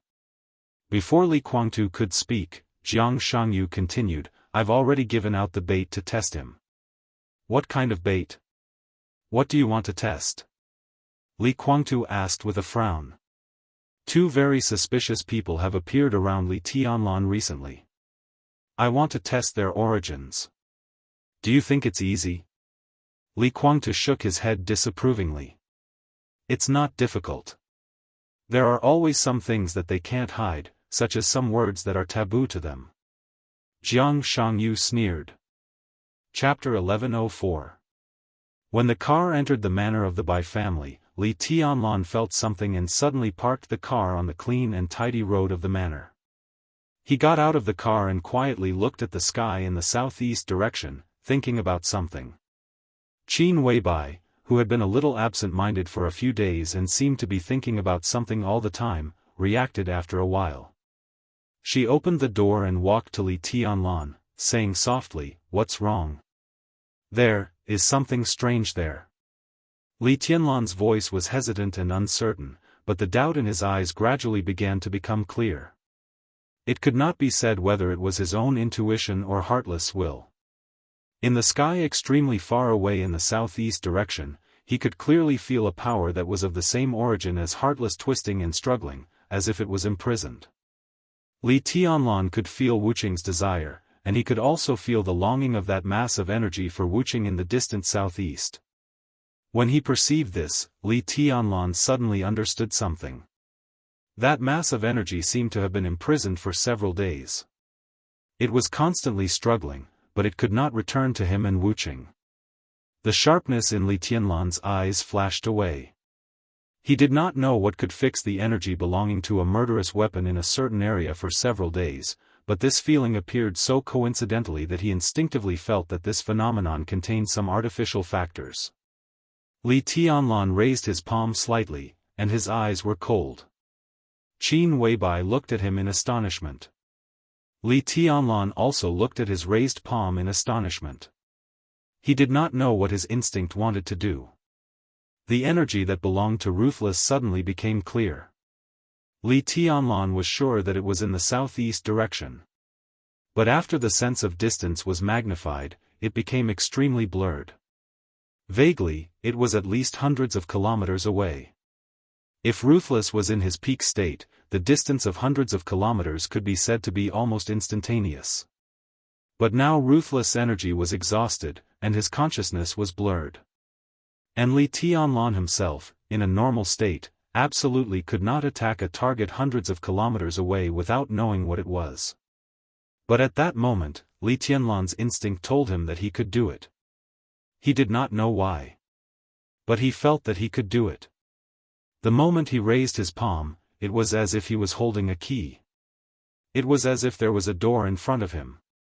As long as he used the key to open the door, his attack could be instantly transmitted hundreds of kilometers away.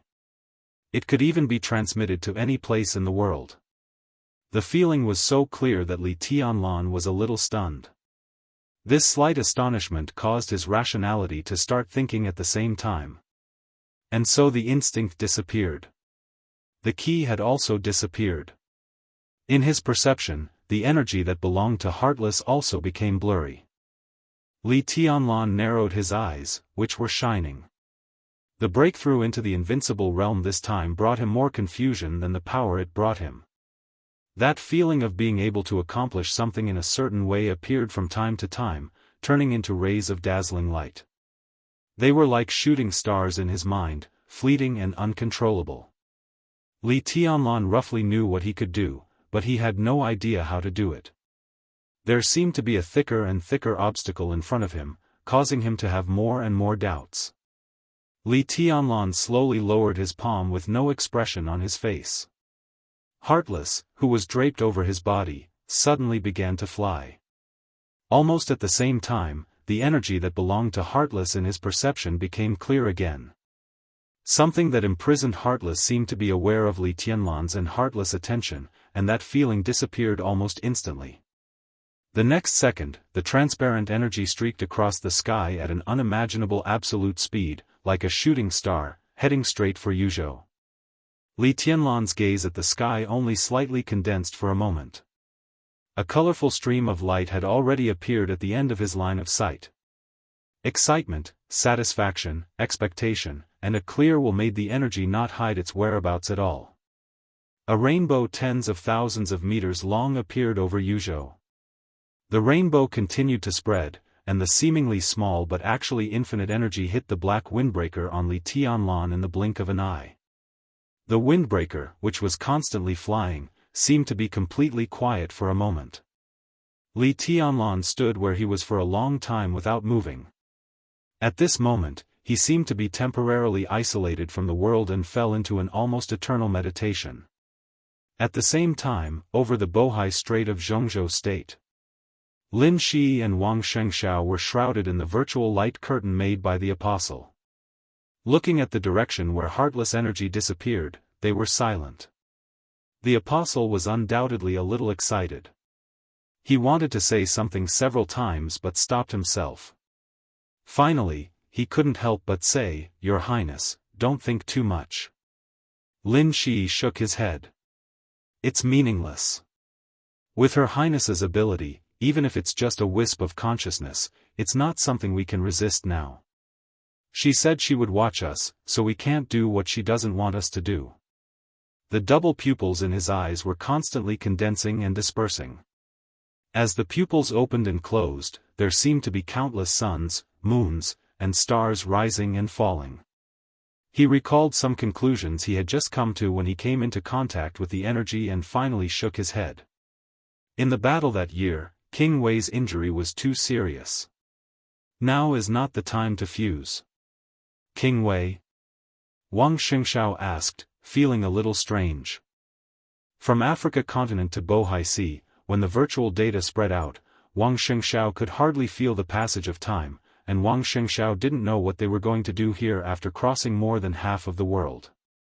In fact, from beginning to end, Wang Xingxiao didn't even see the energy that belonged to Heartless. Lin Shi glanced at Wang Xingxiao and said with a faint smile, "The King Wei I'm talking about is the life metal you've been studying for many years." At the end of his words, his tone was a little strange.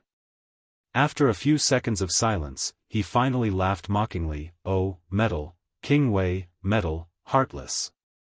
Wuyo." Wang Xingxiao's heart suddenly tightened. Any topic about Wuyo could arouse his strong vigilance and defense now. He looked at Lin Shi calmly and said slowly, "Isn't that metal?" "You can say that." Lin Shi said faintly, "But in our understanding, the metal you know should be a piece of stone." "Stone?" Wang Xingxiao's eyes were a little strange. The Wang family of Beihai had never given up on the study of the life metal. After all, since they knew that it was a meteorite from outer space, a meteorite with its own consciousness and life, in the eyes of many people, this piece of metal was equivalent to the first officially confirmed extraterrestrial life. It might not be accurate to say that it was an alien. But it was extremely accurate to say that it was an extraterrestrial life. However, Wang Xingxiao was not surprised by this statement. The so-called life metal was originally a meteorite from outer space, and it could also be regarded as a stone. However, the Wang family of Beihai had studied it many times and never found that it had any characteristics that belonged to a stone. Lin Shi's eyes were in a trance for a moment. The deeds of King Wei in the space-time corridor had countless legends in the War God realm, the Emperor Palace, and even in the current Miracle City. It could be said that he was a household name. The legend of Miracle City had been revised a lot, and some things had even been beautified. But the records of King Wei outside Miracle City were all true. In Lin Shi's understanding of King Wei, his life was roughly divided into 3 stages. As the first alien lord of the human clan, King Wei's most glorious period was naturally the period when he fought side by side with the First Majesty. At the very beginning, King Wei was his weapon. That history was too ancient. Even the corridor of time and space had lost a lot of information in the many terminations and reincarnations. Even the Emperor of the corridor of time and space had forgotten most of it. All that was left were bits and pieces about King Wei. In this first most glorious period that belonged to King Wei, there was the clearest record about him that no one could forget. In King Wei, the authority that belonged to the human clan was born. This was the most authentic record and the biggest legend. And the second stage of King Wei was the stage where he was assimilated by the Order camp. This soul-stirring legend had even spread throughout Miracle City, and it had been translated into many versions and circulated in various countries. The origin of this legend came from Zhongzhou State. Various adaptations, remakes, and biographies were everywhere. It was a household name. Even children as young as 3 or 5 years old knew about this legend about King Wei. But no one knew that the protagonist of this legend was King Wei, who was assimilated by the Order camp in the second stage. People only remembered him by another name. The name that brought him the greatest humiliation. The name that he had after he was assimilated by the Order camp. It was also because the legend of King Wei had been spread on Earth to this day that everyone knew about it. That was why King Wei was in a weak stage where he was seriously injured but not dead. There were more than 1 billion people in Zhongzhou State. Maybe some people didn't know who the president was, but no one dared to say that they hadn't heard of King Wei's other name. This was also the most crucial reason for King Wei to form a real imprint. And in the middle of the second stage to the third stage. At that time, the majesty of the space-time corridor had not yet reached the peak. Under the circumstances that the first human emperor had fallen, King Wei brazenly returned to the neutral prestige from the Order camp. He was almost the pillar of the entire human clan at that time. How to let King Wei return to the peak, let him and Li Tianlan return to the most glorious times, and let those blurred legends return to the past was something that everyone was thinking about. To some extent, it could even be said to be their responsibility. Lin Shi glanced at Wang Tianzong. Looking at his calm but extremely vigilant eyes, he suddenly laughed. Maybe you have guessed something, but it doesn't matter. I just want to tell you that the integration of Wuyo of Beihai, Wuyo of the Lin clan, and Wuyo of His Majesty Li Tianlan is the general trend. You can't stop it. No one can stop it. But it will take a long time. I think you don't have to tell me what your attitude is. When His Highness the Sword Emperor recovers and returns, we will communicate with him about this alone. Chapter 1105. The call was not connected. After a long wait, the other end of the phone indicated that the other party was not in the service area. It was absolutely rare to encounter the other party not in the service area in the capital of Zhongzhou State. Xianyuan Wushang was a little surprised and dialed Li Tianlan's cell phone again. It was still the other party not in the service area. The other side of the room was empty in his perception. Li Tianlan and Qin Weibai were not there. The young couple would not run to the deserted countryside at this time. Xianyuan Wushang thought about it and put down the phone. Xing Tian was still thinking about something. The writing brush appeared in his hand again. Thinking about all the possible variables, Xing Tian raised the brush again and wrote in the air. Considering Mao Song's position, his recent activities will not leave the mansion of the Chen family, and it is impossible for him to hide.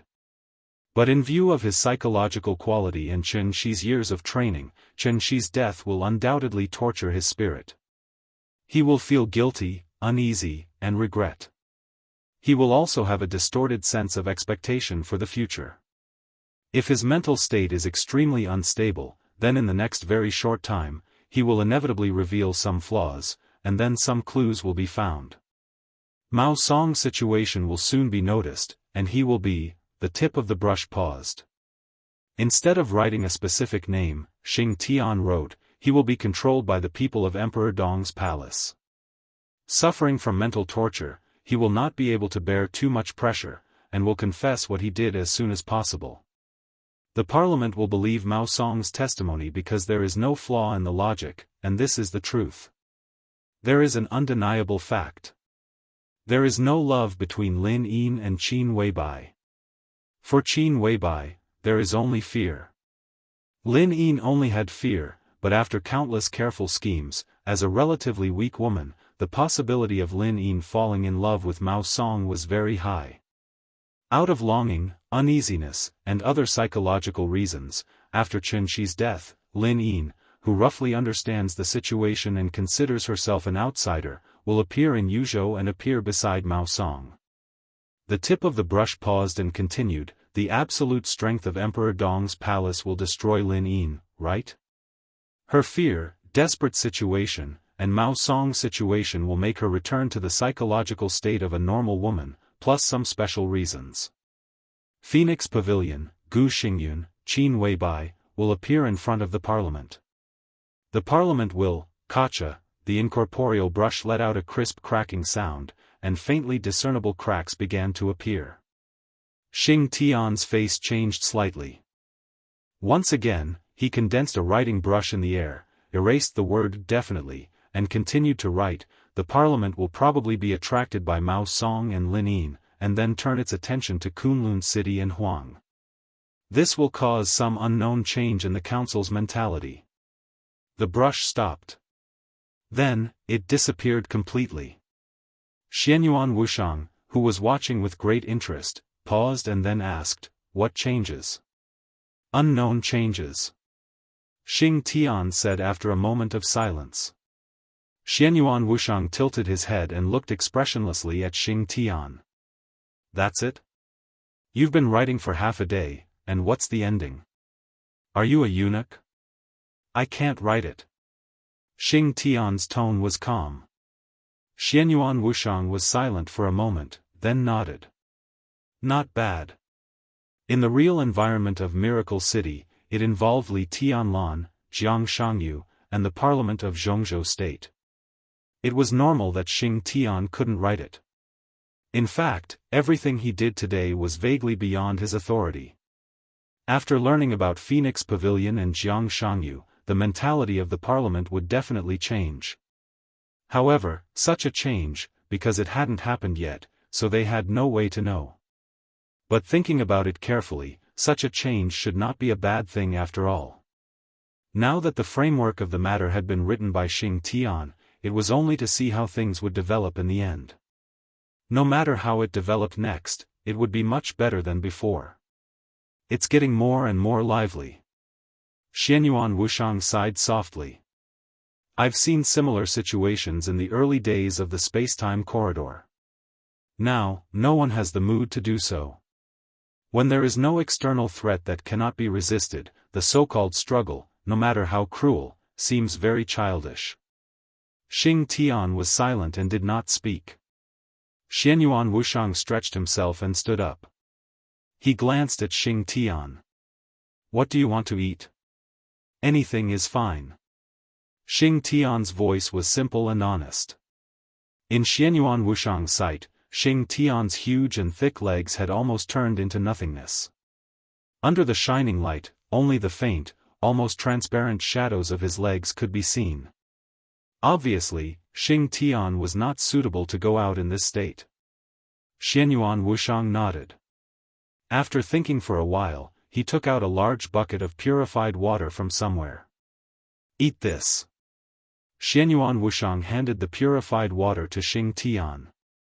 Xing Tian's face changed slightly, and then he became a little excited. His huge hand that took the purified water trembled slightly. Thank you, Your Highness. Xianyuan Wushang waved his hand and turned to leave the room.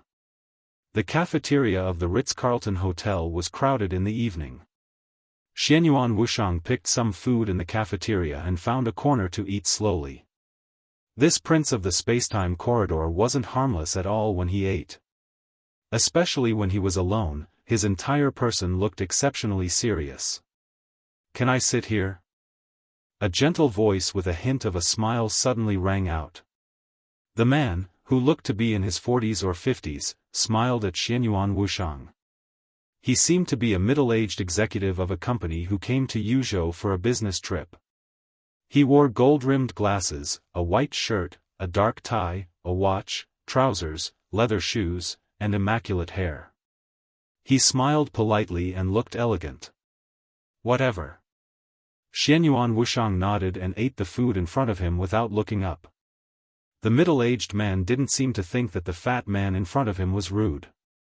He sat quietly in front of Xianyuan Wushang. He crossed his fingers, sat upright, and looked at Xianyuan Wushang with a smile, without taking anything from him. Do you know me? Xianyuan Wushang asked casually and licked the oil stains on his fingers.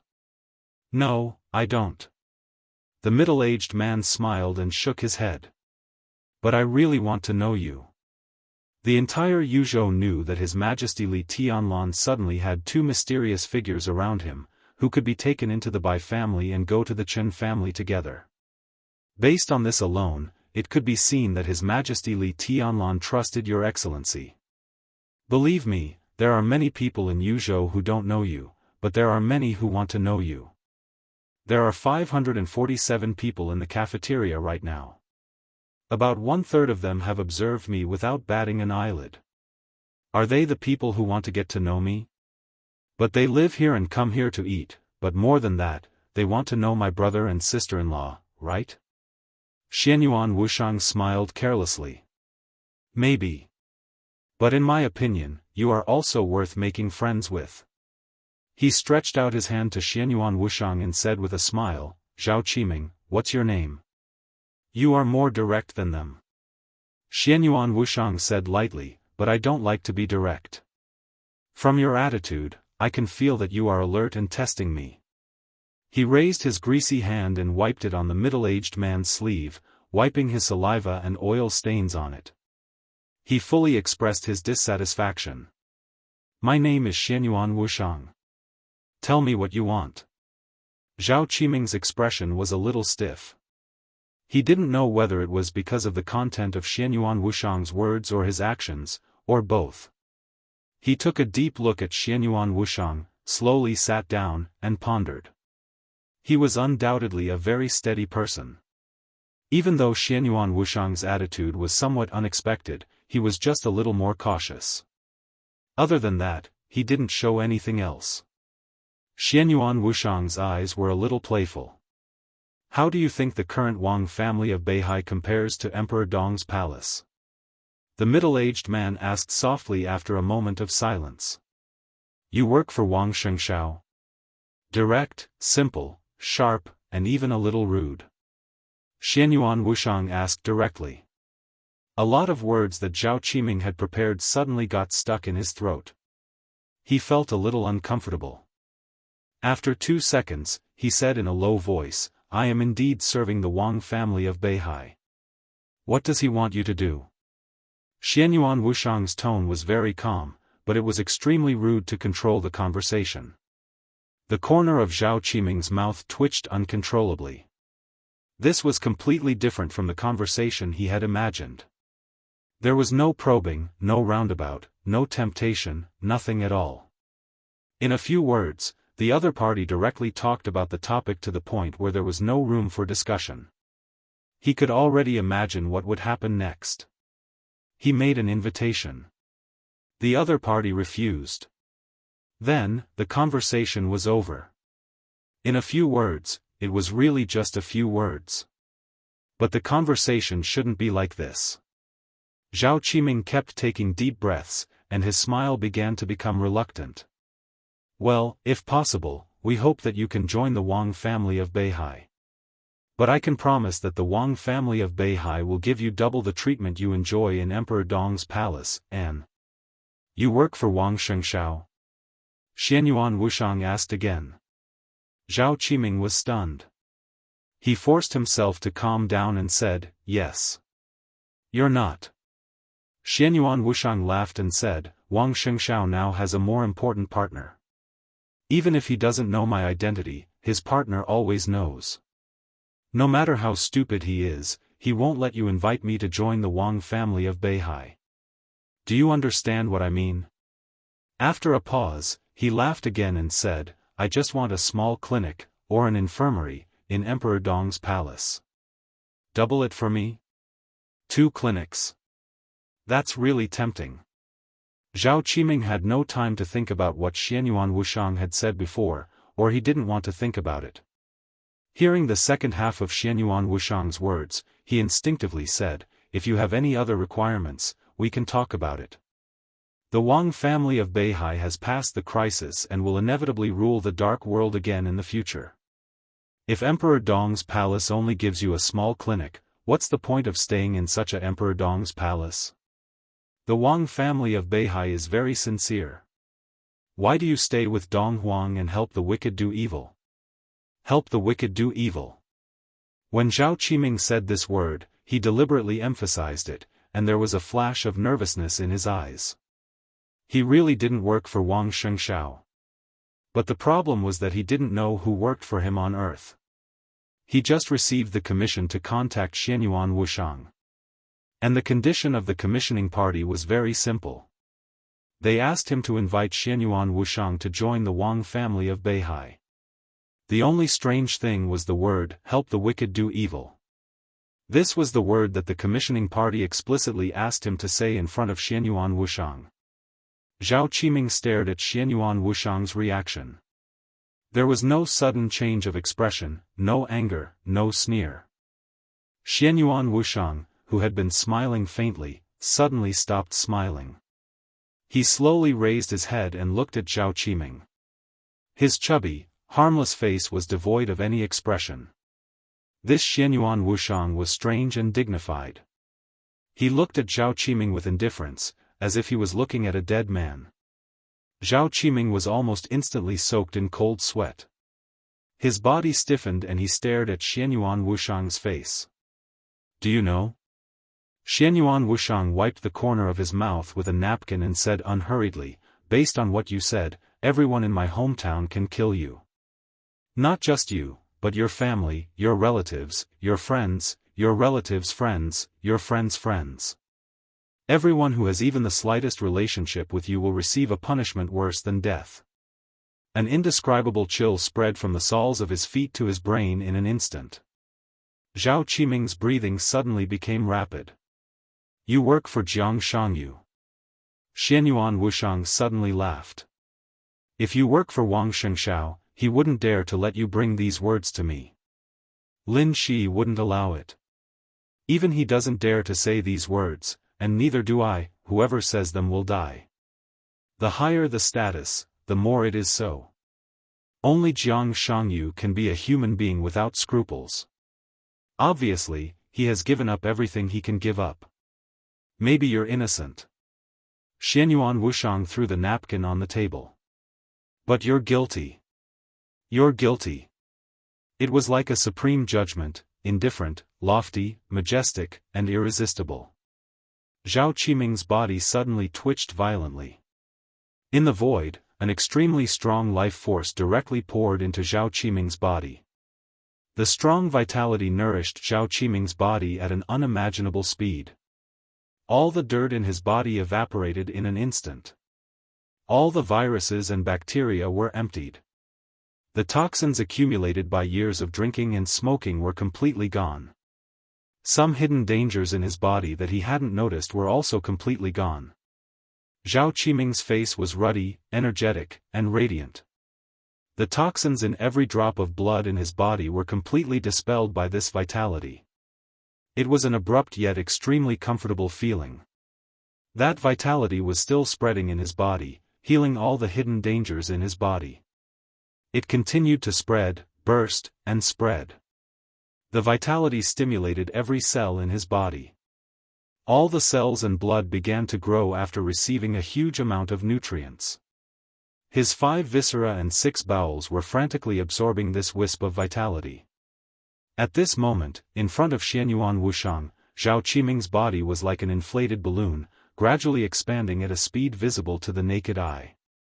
Zhao Qiming's eyes became extremely frightened.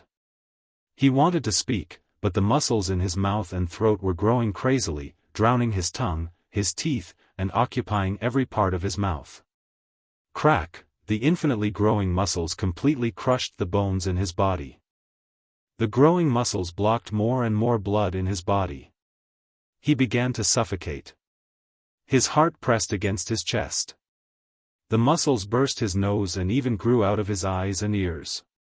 The extremely disgusting and frightening scene also meant that he was suffering the most extreme pain. Xianyuan Wushang walked away from him expressionlessly. Zhao Qiming, whose body had expanded, staggered and fell to the ground. He couldn't make any sound, but his body was crazily twitching and trembling. Looking at him for the last time, the expressionless Xianyuan Wushang twitched the corner of his mouth and sneered, "Rebel." Chapter 1106. The silence seemed to last for a moment, but it also seemed to last for thousands of years. Li Tianlan stood silently, like a statue. The ruthless energy shrouded the windbreaker and penetrated into the surface of his body through the windbreaker. Everything seemed to freeze. Only time was hurriedly rushing by. It was like a vast torrent, surging. He stood in the almost eternal waves of time. In an instant, he seemed to have been completely weathered by the power of time, and there was nothing around him.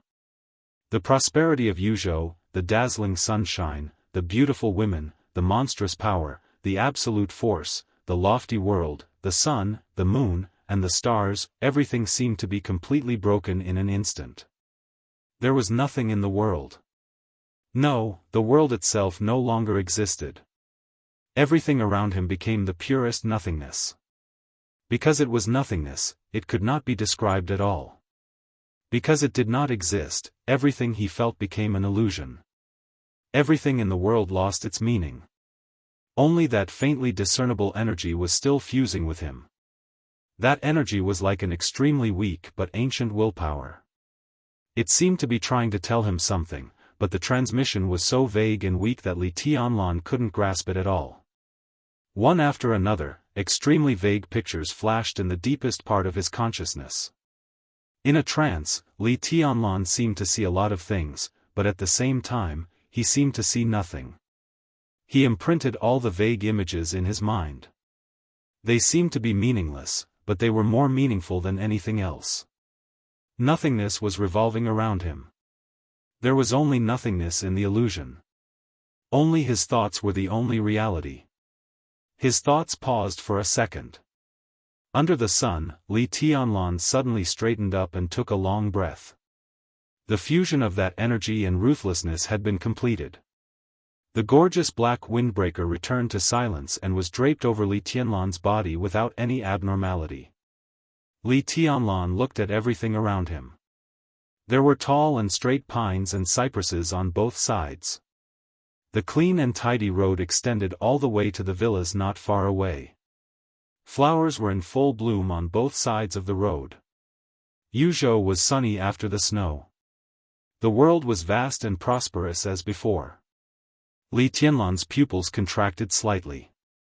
His face was pale, and his breathing began to quicken. Almost in the blink of an eye, he was completely soaked in cold sweat. Li Tianlan squatted down in pain and reached out to cover his heart. An indescribable fear struck his soul the moment he saw the world around him. He did not know where this fear came from. But in an instant, the fear that spread to the highest point instantly broke down his iron-like willpower. His rapid breathing was followed by an incomparably strong sense of suffocation. His heart was beating wildly. The first heart and the second heart beat at the same time. The huge force shattered the ground under his feet, completely pressing Qin Weibai against the car next to him. He slowly knelt on the ground, covered his chest, and opened his mouth wide. His eyes were unfocused. In his consciousness, a huge sense of impending death surged, as if he would die completely in the next second.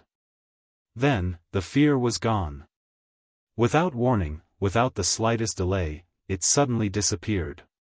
Li Tianlan knelt on one knee in a daze.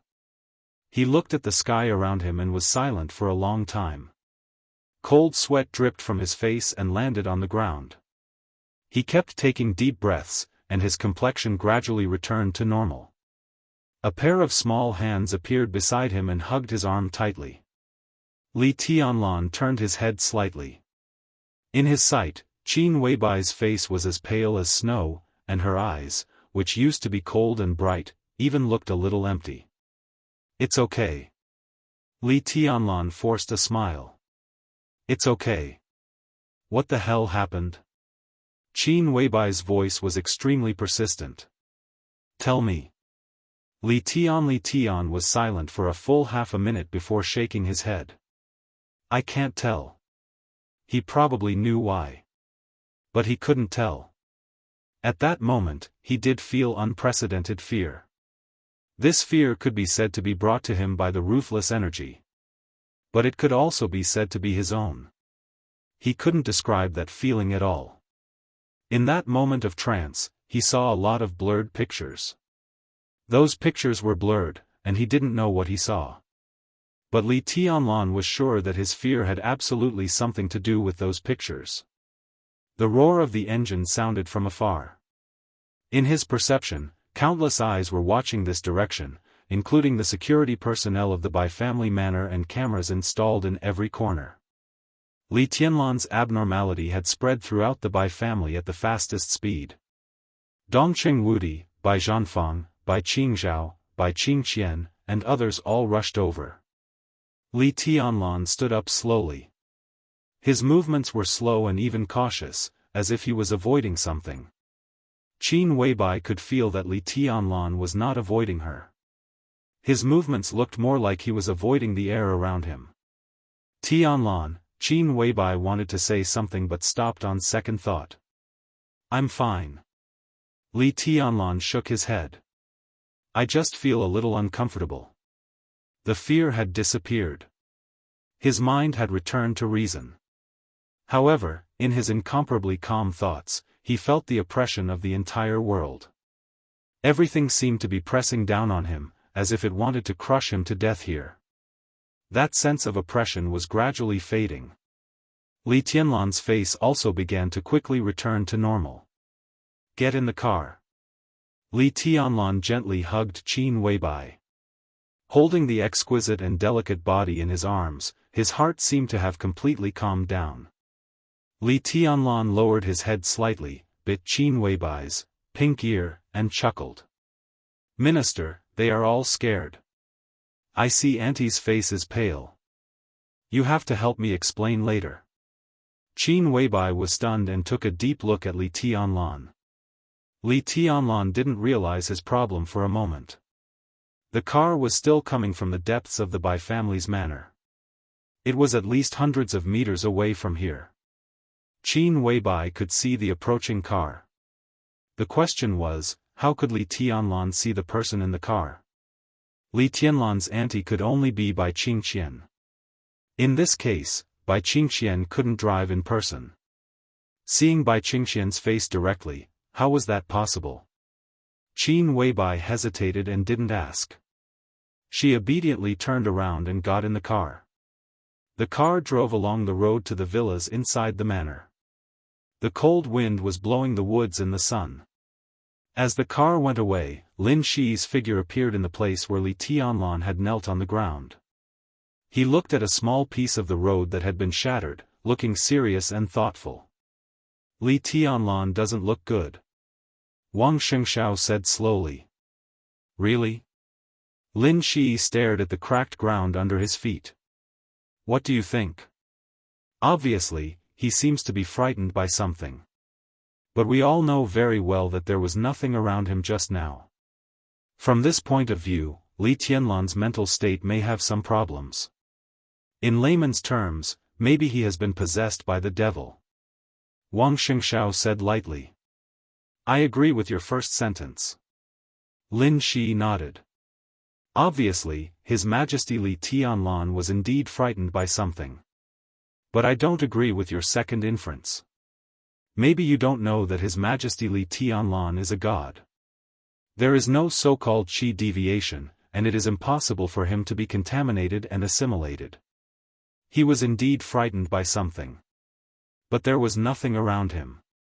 Was he frightened by Qin Weibai? Wang Xingxiao questioned bluntly. When he said that he was frightened by Qin Weibai, he couldn't help laughing. If this was true, he really couldn't imagine how deformed Li Tianlan's aesthetic concept would be. Of course, it was not Her Highness Qin Weibai. Lin Shi said flatly, I don't agree with you that there was nothing around him. On the contrary, I think at that moment, there was something around him that we couldn't see. Deliberately mystifying. Wang Xingxiao sneered disdainfully. His tolerance for Lin Shi's various behaviors seemed to have reached the limit. There was obviously nothing. Maybe there was nothing. But what if the perspective was different? Lin Shi suddenly said. His arms suddenly glowed faintly. Messages from the apostles came one after another. A virtual screen formed in front of Lin Shi. The information that flowed on the screen wasn't some data, nor was it some information. Instead, it was faces. There were white people, black people, and yellow people. Old people, children, women, men, of all ages, of all races, all faces. The only thing they had in common was that these faces were all extremely panicked and frightened. Did you notice? Lin Shi looked at these faces and suddenly said. The last picture of the apostles was also sent. It was Li Tianlan's extremely frightened expression at that moment. Li Tianlan's expression was lined up with the faces around him. Wang Xingxiao suddenly felt a little strange, but he didn't know what was strange about it. He observed carefully, and the more he looked, the more he felt that these people's expressions were highly similar. These people's expressions are similar? Wang Xingxiao frowned and replied. According to the analysis of the apostles, these expressions are as high as 96% similar. But at that moment, His Majesty Li Tianlan's expression was more distorted, which shows that he suffered more fear. What else did you notice? Lin Shi asked. What? Wang Xingxiao was a little confused. Environment. Lin Shi took a deep breath and said, Didn't you notice that these people, except for His Majesty Li Tianlan, are all in very narrow and enclosed spaces like elevators and secret rooms. His Majesty Li Tianlan is the only exception. Wang Xingxiao stopped breathing. In an instant, he realized what was so strange about this photo wall. Indeed, everyone was in an environment similar to a secret room. But in this photo of Li Tianlan, he was surrounded by sunlight, woods, and a vast open environment. What on earth do you want to say? Wang Xingxiao looked at Lin Shi and asked seriously. These people are all patients, and they have the same disease. Lin Shi said expressionlessly, and His Majesty Li Tianlan's expression analysis and the heartbeat frequency at that moment are highly similar to these people. We are very sure that His Majesty Li Tianlan also has the same disease as them. What disease? Wang Xingxiao didn't know why he felt a little uneasy. Claustrophobia. Lin Shi said indifferently. Claustrophobia, claustrophobia. Wang Xingxiao looked at the sky around him. He looked at the vast world and the jungle around him. Just now, Li Tianlan stood in this extremely open environment, and then he suddenly got claustrophobia? Wang Xingxiao looked at Lin Shi seriously and said, "Are you kidding me?" Chapter 1107. Wang Xingxiao's voice was not very loud, but it was full of extreme absurdity and mockery.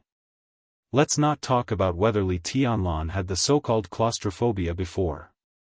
There was no telling what the probability of him suddenly suffering from claustrophobia was. Right in front of him, right in the Bai family's manor, there was nothing that could make him claustrophobic. This manor of Bai clan was close to a mountain and a river. It covered about 6,000 square meters. It was magnificent. Having such a manor being close to a scenic spot in Yuzhou province represented more than identity and social status. For many years, Bai Zhanfang had served as the Speaker of Yuzhou. He and Wu Zhengmin, the current Deputy Prime Minister of the Cabinet, could be said to be the two oldest members of Parliament in Zhengzhou State. In terms of seniority, Bai Zhanfang had the most seniority among all the members of Parliament.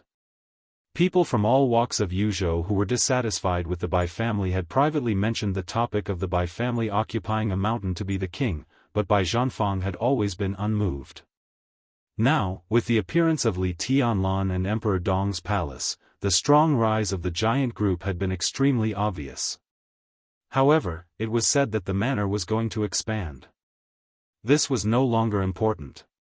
Even if it didn't expand now, it was still a manor of nearly 2,000 acres, which was close to the size of two forbidden palaces.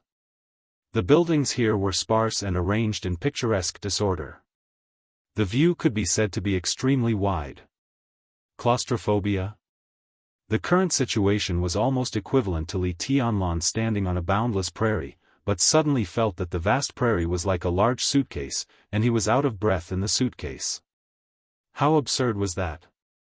But Lin Shi said it very seriously. Wang Xingxiao's face was cold. His dissatisfaction with Lin Shi was almost undisguised.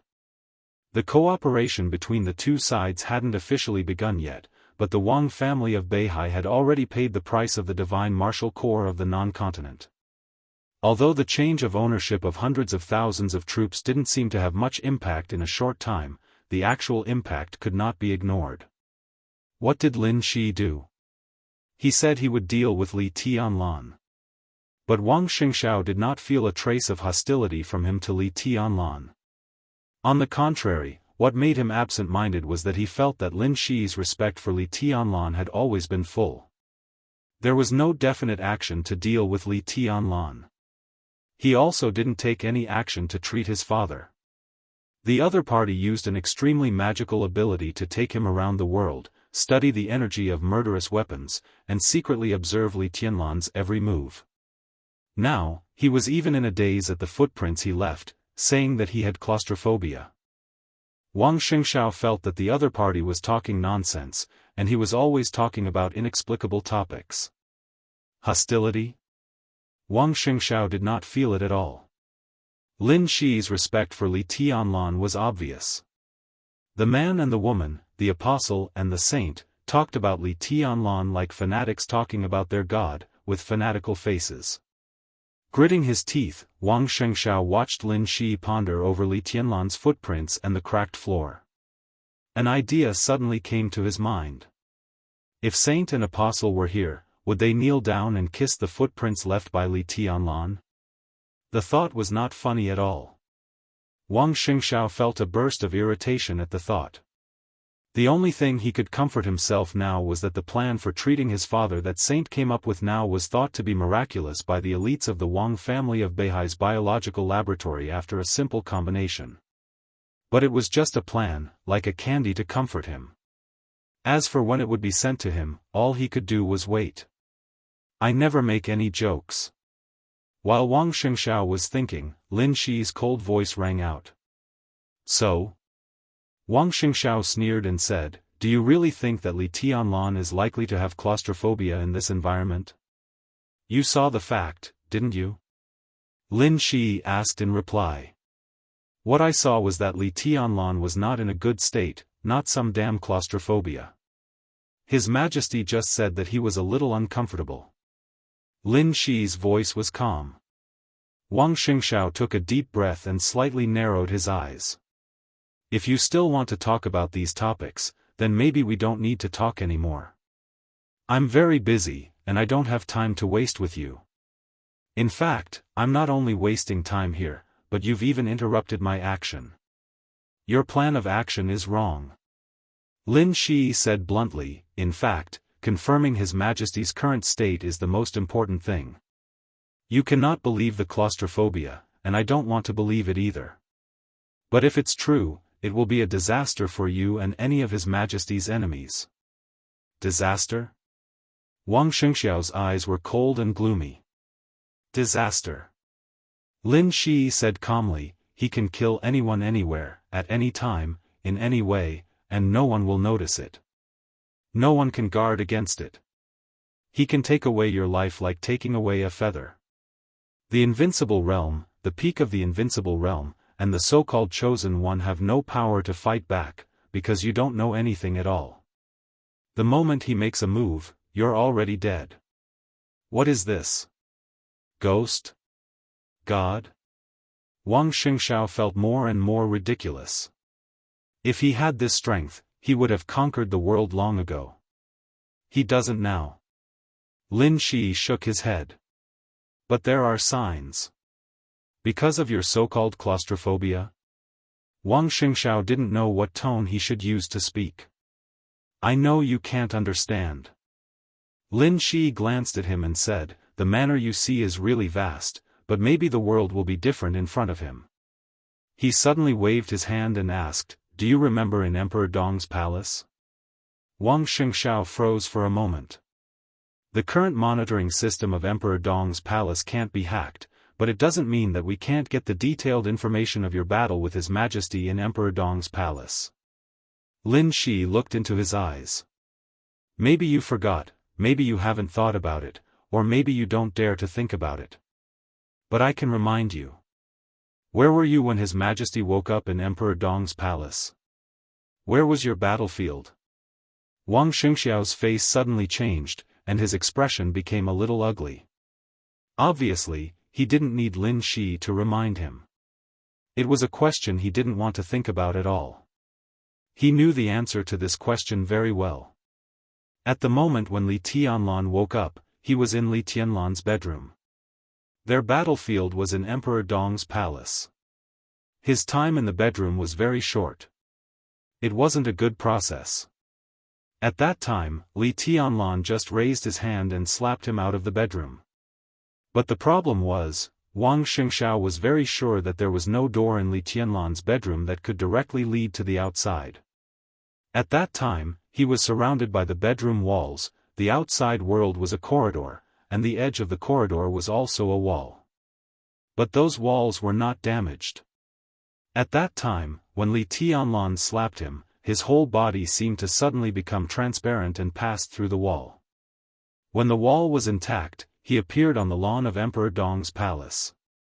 This matter was completely incomprehensible. Wang Shengxiao didn't even dare to think about what it meant. Do you know what's going on?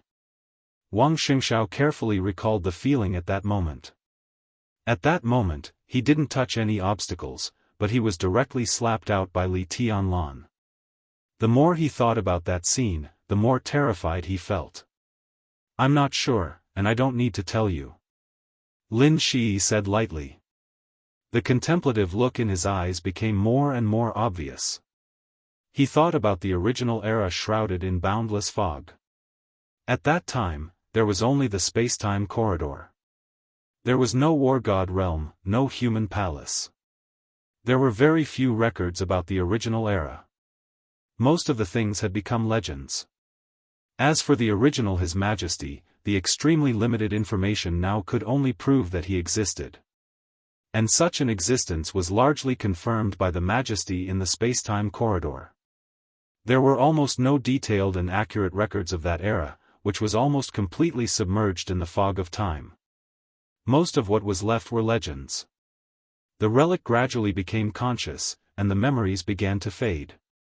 Therefore, the seniority in the space-time corridor was extremely chaotic.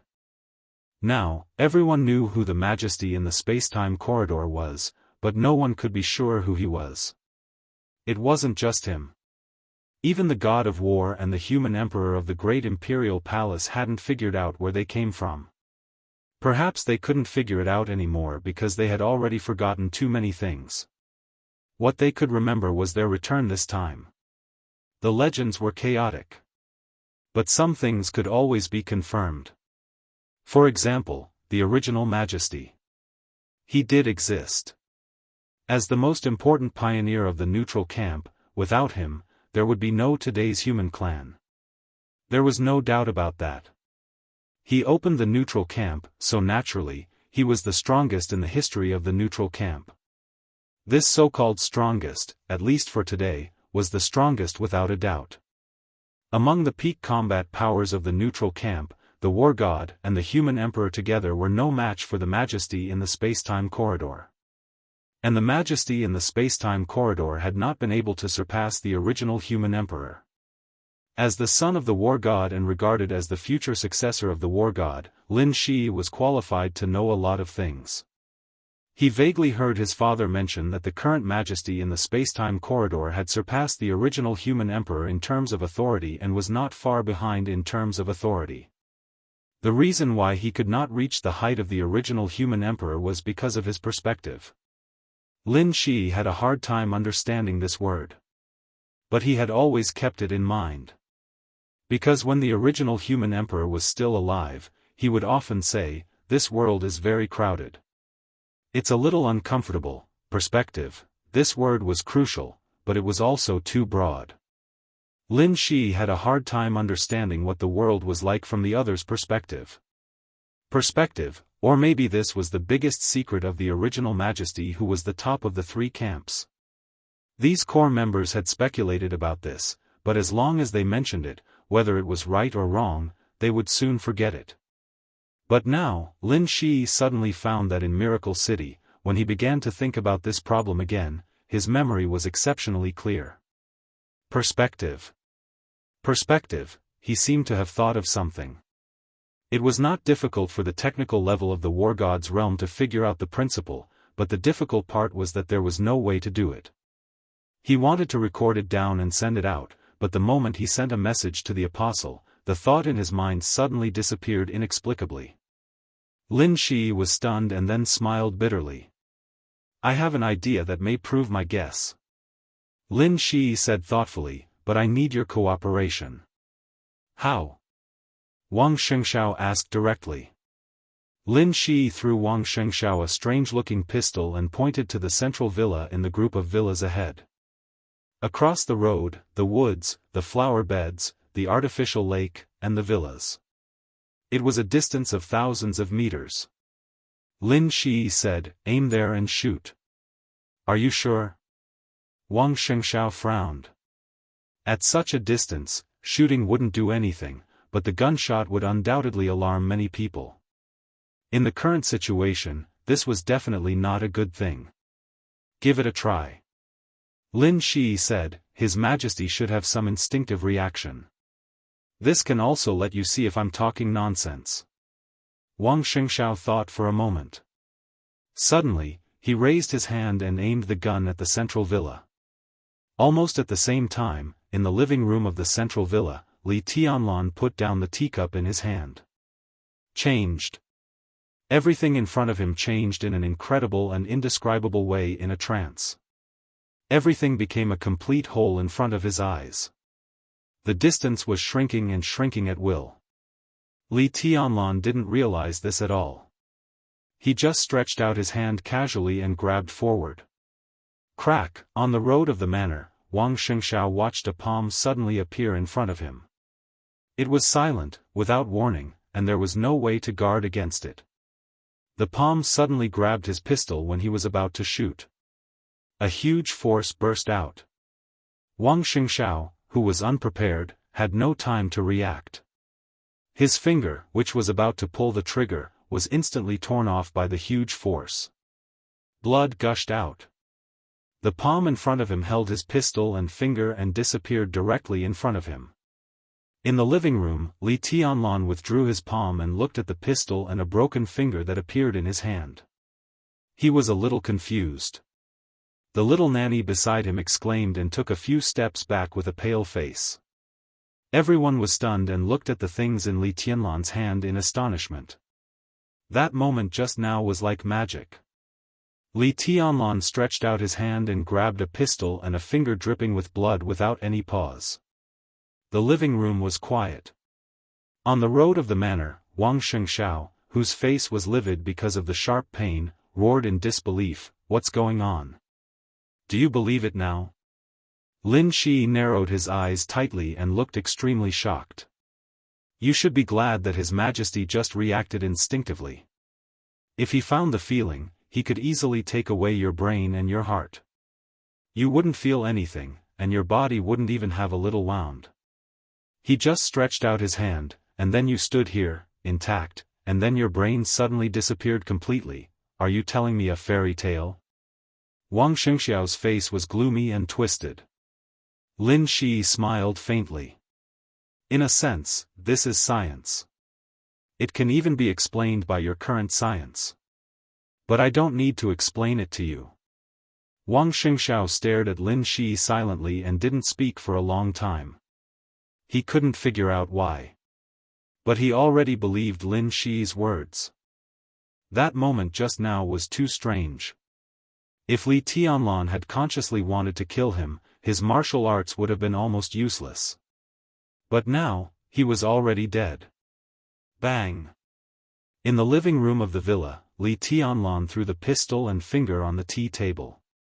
He looked up at the villa in front of him. Everything was normal.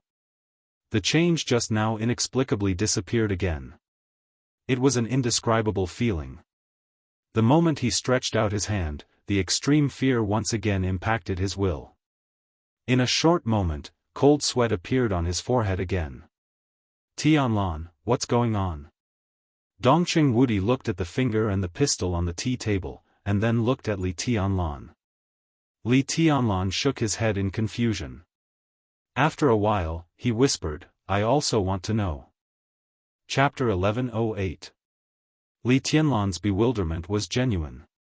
His mind became extremely chaotic. The world in front of him seemed to be constantly overlapping. The feeling of oppression in his heart was still clear, and it began to fade with the passage of time.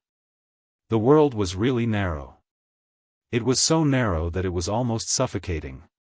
This so-called narrowness was not a relative sense of vastness, but a perception from the perspective. Li Tianlan couldn't use any words to describe what he felt at that moment. That absurd, shocking, ecstatic, and frightening perspective seemed to appear for a moment and then suddenly disappear.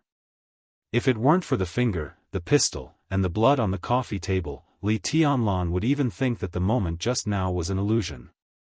Now that he thought about it carefully, he couldn't even clearly describe what he felt at that moment. In that less than half a second, or less than a second, the world overlapped. To be exact, it could not be said to be overlapping. But Li Tianlan couldn't use other words to describe that scene at all. His eyes saw a lot of three-dimensional images. Every picture was the world in front of him, this villa, this manor. But it was more than what he saw. He couldn't describe it. He saw more than what his eyes could see. Just now, Qin Weibai was sitting next to him, and Dongqing Wudi was in front of him. At the moment when the world overlapped, he saw Dongqing Wudi facing him. At the same time, he also saw Dongqing Wudi's back and sides. Everything, a huge amount of information, and endless details. The whole world seemed to be presented in the most complete form in front of Li Tianlan. He could see every position of every person in every different direction in the room, and he could even clearly see their internal organs, bones, and blood vessels. This was not X-ray vision, it was a kind of.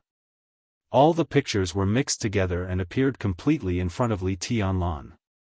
The skin of the people around him was not damaged in any way, and Li Tianlan did not have the so-called X-ray vision function. In that perspective, they still existed, but all the organs in their bodies existed with their bodies at the same time. Countless pictures were completely juxtaposed together. It was not just people. The sofa, the wall, the TV, at that moment, what appeared in front of Li Tianlan was not only the TV screen, but also the back of the TV behind the TV screen. The parts inside the TV and the TV screen existed at the same time. What he saw was not only the wall in front of him, but also the manner outside the wall. Everything that came into contact with his eyes was displayed in the most three-dimensional way. It was completely different from X-ray vision. It was the most intuitive change of perspective. The entire manner became a three-dimensional image, and the images connected the countless three-dimensional images together, finally forming a magnificent and extremely strange image. In this picture, Li Tianlan saw the pistol aimed at the main villa. It was far away, but close at the same time. They seemed to be two figures, but they were extremely blurry. Li Tianlan couldn't see their faces, but in Li Tianlan's eyes, their images were also three-dimensional. The two of them were like two standard three-dimensional images. Their bodies, their organs, their brains, their hearts, their blood vessels, all of them. They were neatly juxtaposed in the picture. It was the first time that Li Tianlan had seen this kind of picture.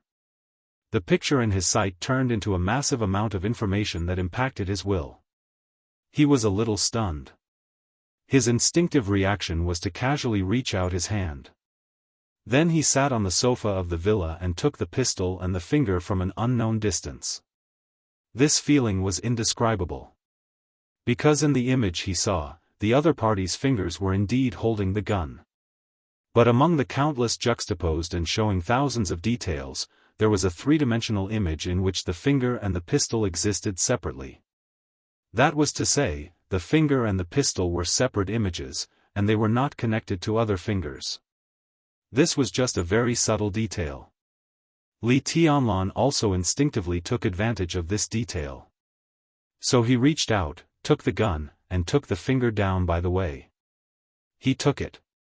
He took it easily. He didn't feel that he was breaking the finger. The finger and the pistol were like separate objects placed separately in that picture. He just took it. After he calmed down a little, the blurred picture became clear in his memory again. Li Tianlan was in a trance. Because when he saw the two blurred figures, he saw not only the pistol and the finger. Beside the two of them, their hearts, brains, and all their vital parts appeared in different three-dimensional images. That feeling was exactly the same as the feeling when he saw the pistol and the finger. In other words, Li Tianlan was 100% sure that if he didn't take the pistol but the heart, he would directly take the other party's heart out of the other party's body. Take things out of his pocket. The other party would lose the heart, but there wouldn't even be any wound left on the body. Li Tianlan shuddered a little. What this meant was self-evident. It meant that if he could have that kind of vision for a long time, in that bizarre vision, he could take anything at will. It was to take. For example, a skyscraper towering into the sky. When all the details appeared in front of him, he could easily find the weakest point. Just take away a steel bar, and the whole building would collapse in an instant. Another example, killing. Killing? There was no such concept. Within his field of vision, even if it was thousands of miles away, through the video, through the screen, as long as he could see, everything about the other party would appear in front of him. Politicians, rich people, and even the so-called chosen one, as long as he could see, he could directly take away the other party's brain or heart without even using any force. Such a perspective, such an ability, he was like a real god. His brain began to twitch slightly, and the feeling of depression continued. Li Tianlan's face was a little ugly, and he subconsciously rubbed his forehead. The amount of information he had received in that instant was too much for him to bear. If a normal person had suddenly received that information, they might have completely broken down. What made him most uncomfortable was the sense of contrast. The magical perspective just now only lasted for less than a second. But when the perspective turned back, everything he saw became extremely depressed. It was like suddenly seeing the real world, even if it was only for a second. But when he returned to the illusion again, everything was a little uncomfortable. But now his perspective was the perspective of a normal person. What was the perspective of a normal person? That was to look at anyone, any object, could only see the side that was facing his line of sight. With a normal perspective, it was impossible to see the back of an object through the side in front of you, let alone a real three-dimensional view.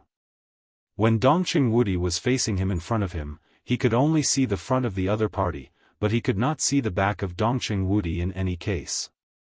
But in that second, Dongqing Wudi in his sight was absolutely three-dimensional, absolutely comprehensive, with thousands of details displayed in front of Li Tianlan at the same time.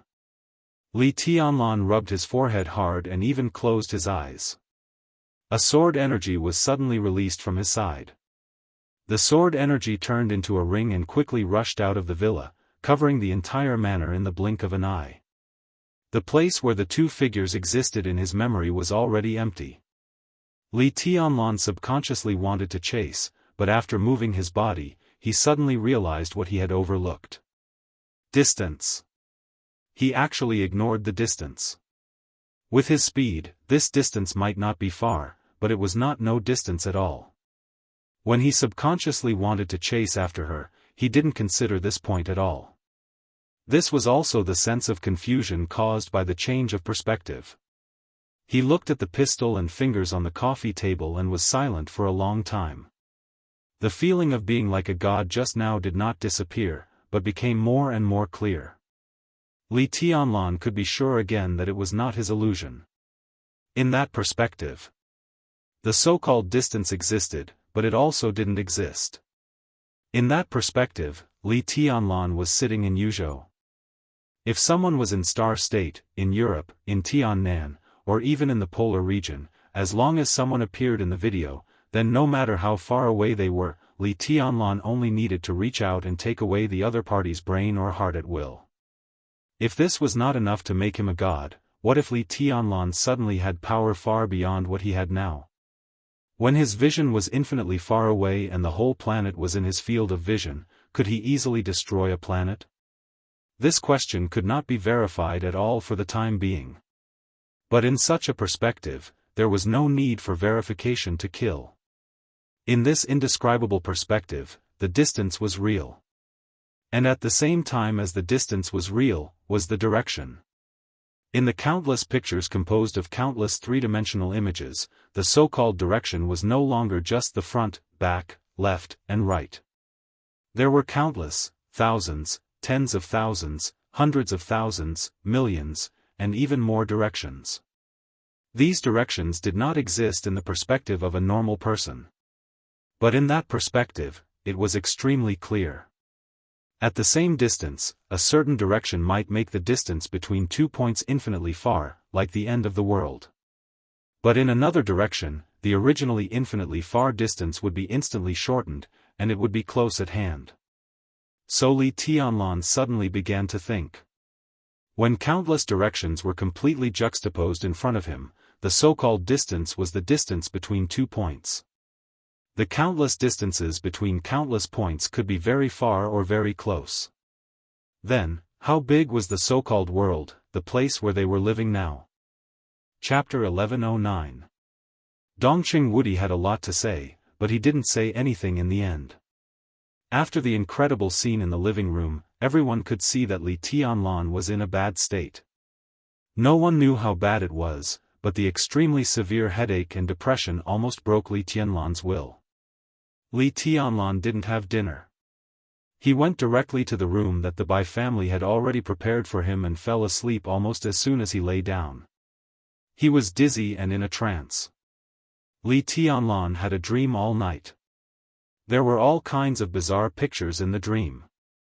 His perception of his own position was sparse and difficult to refute. He didn't know where he was in the dream. All he could see was holy light and battleships all over the sky. It was like a mythical world shrouded in technology, or a supermodern world shrouded in myths. The content of the dream had no continuity. It was almost a constantly rotating picture without any connection, but it appeared in the dream as a matter of course. Perhaps influenced by the conversation of Xianyuan Wushang not long ago, a huge cross even appeared in his dream. The fairy tales that he had heard from his grandfather when he was a child also began to appear. The list of deification, the journey to the west, Sun Wukong, Hou-Yi shooting the sun, and so on. His thoughts were completely free in the dream. The pictures flickered without beginning or end. When he opened his eyes, there was already a hazy light outside the window. A pair of soft and delicate hands gently scratched his scalp. Her movements were gentle, and a delicate fragrance floated. A pair of dreamy and bright eyes appeared in Li Tianlan's sight. From the dream to reality, this pair of bright eyes seemed to be a clear bridge. In a moment of trance, Li Tianlan seemed to see the sky full of stars. "You're awake." Seeing him open his eyes, Qin Weibai smiled slightly. Li Tianlan grunted in a low voice, and the messy dream quickly faded away. Li Tianlan rubbed his forehead and took a deep breath. His head was still a little uncomfortable, but Li Tianlan could completely ignore this degree of discomfort. Although the depression in his heart still existed, as the night passed, the pictures he saw before began to become blurred. When the perspective returned to normal, he seemed to become normal. "What time is it?" Li Tianlan asked, playing with Qin Weibai's hair. "It's nearly 10 o'clock." Qin Weibai shook her head. Her hair brushed past Li Tianlan's face, tickling him. "You slept for nearly 14 hours. I'm tired." Li Tianlan laughed at himself and said, "I had a dream all night, and it was all messy." The scene in the dream gradually became blurry and almost completely disappeared. Li Tianlan seemed to think of something and laughed. "I dreamed that Sun Wukong and Buddha had a falling out and fighting. They were even driving a plane to fight against each other. In the dream, I actually felt that it was normal." Qin Weibai also smiled, but her smile was a little unnatural. Dream, she had been dreaming recently. But it was different from Li Tianlan's absurd dream. Her dreams were filled with an extreme regularity and normality. The absurdity and abnormality of the dream were actually the most normal. Qin Weibai's normality was the biggest abnormality. Every time she entered her dream, she would appear in an incomparably vast starry sky. Galaxies and star clusters would constantly appear, and large numbers of stars would explode and fall. Her dream had become a TV series that was related to but not very closely related to the real world, and it would always continue. Qin Weibai was also continuing, looking for her garden, looking for the black giant tree, and looking for the almost transparent figure under the giant tree. In her dream, she had incredible power. That was a dream. The power to make it real. No matter what she needed, with a flash of thought, everything in her imagination could become a reality in the dream. Spaceships, superluminal warships, superluminal interstellar fleets. Star cluster level scanning radars. Various civilizations all over the starry sky. A lot of things appeared out of thin air in her imagination, and even she didn't know what to call them. In just a few days, in the continuous dream every night, Qin Weibai had already owned countless superluminal interstellar fleets that could travel across the starry sky. If all the numbers were added up, Qin Weibai had calculated that the number had exceeded 6 trillion. Not 6 trillion warships, but 6 trillion fleets. Each fleet had the ability to search a galaxy. But under the vast starry sky in the dream, she wanted to find what she was looking for, but it was still like looking for a needle in a haystack. Qin Weibai didn't tell Li Tianlan about all this. She didn't know why. Every time she wanted to say it, there would be an indescribable fear in her heart. The moment she opened her mouth, the fear would directly occupy her consciousness, freeze her soul, and make her fall into an unprecedented state of despair. Dream. This was originally a very normal thing, but now it had become the most sensitive thing for Qin Weibai. Not feeling well? Li Tianlan glanced at Qin Weibai and touched her forehead. No. Qin Weibai blinked and reached out to pinch Li Tianlan's nose. If you hadn't tortured me last night, I wouldn't have slept so soundly. Li Tianlan sat up with a smile. Are you hungry? Dad and the others went to the meeting. I told Mom to prepare lunch now. Ah, she said she would make soup for you last night, but she was still busy in the middle of the night. It should be ready to drink now. Qin Weibai took the pajamas and put them on for Li Tianlan. Her action of helping Li Tianlan put on his clothes was natural. The tone of her voice was also natural.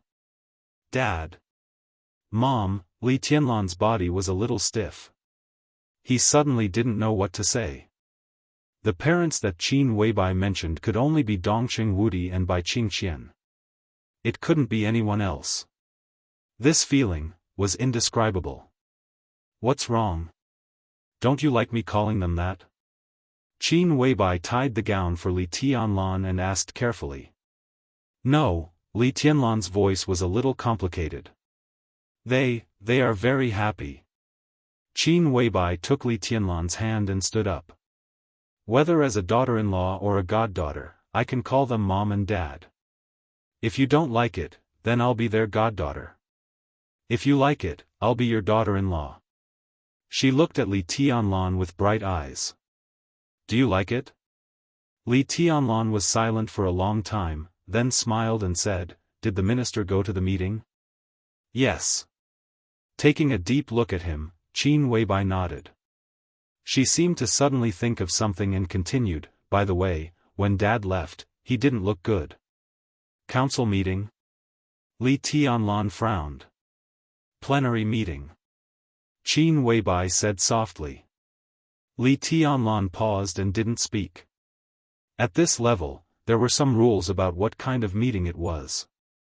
The council meeting referred to a small-scale meeting among the 9 council members.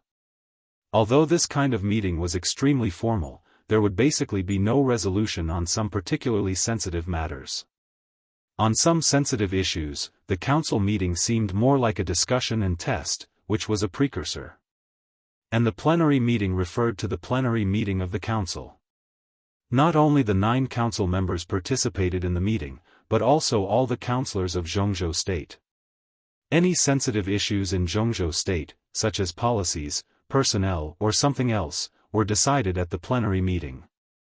When Dongqing Wudi called Li Tianlan yesterday, they had just finished the council meeting. Now, only one night had passed, and the plenary meeting came. Li Tianlan took a deep breath, and his eyes were a little grim. In recent days, the theme of the meeting almost all revolved around the death of Chen Fangqing and the stability and development of the cabinet. To be clear, the theme of the meeting these days was that the Academy, the Prince Group, the Southeast Group, and even the Special Warfare Group, which was too busy to take care of itself, were putting pressure on Li Tianlan and Dongqing Wudi. The North Group continued to remain silent. If everything went well, the North Group would be a part of the new group in the future. But obviously, the impact of Chen Fangqing's death was gradually fermenting, and some people inside the North Group had begun to have some doubts and scruples. Under such circumstances, could it be that this plenary meeting was about to form some sort of resolution? What do you think? Li Tianlan suddenly asked. He would not regard Qin Weibai as a vase who could only warm his bed and please him in bed. No one in the world dared to think so. Although the goddess who stayed with him had completely restrained all her sharpness, no one dared to underestimate her wisdom. Not to mention anything else, she was now the patriarch of the Lin clan, which was enough to explain everything. It's difficult. Qin Weibai had obviously been thinking about this problem. We are very passive now. The only thing we can do is to compromise and make concessions. It's not good for anyone to fight head-on. And if we really fight head-on, we have no chance of winning, no chance at all. Qin Weibai shook her head gently. In the current situation, it's already a victory if we don't lose too many things. I can make concessions, but they are too insatiable. Li Tianlan said expressionlessly. There's no way. Qin Weibai said directly, we can only wait. It's best to do nothing now. Wait? Li Tianlan raised his eyebrows. Wait for a variable. Qin Weibai said softly. She looked at Li Tianlan and continued, I've done something secretly, and now I'm almost ready.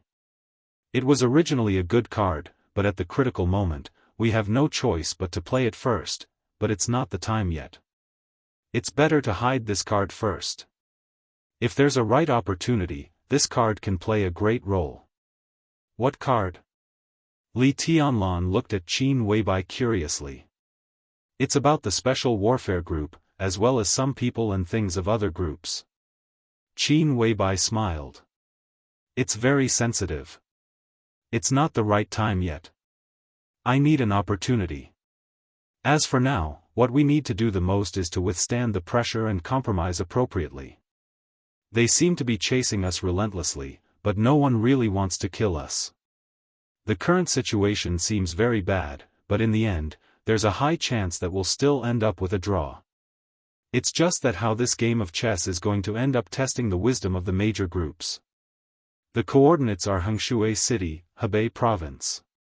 The temperature these days is more than -80 degrees Celsius. It's such a cold day, and there's a long line of elders to do a nucleic acid test. The open-air line. Do it twice. Chapter 11:10. When the girl in the setting sun put down the brush in her hand and stared at her handwriting in the afterglow, she had a poetic beauty and tenderness. The girl was beautiful, and so was her handwriting. The faint fragrance of ink floated in the study. The girl's eyelashes trembled gently, and she looked serious and focused in the afterglow of the setting sun. What did you write today, miss? The bald, tall, and fierce-looking man asked with a smile when he saw the girl stop writing. Anything.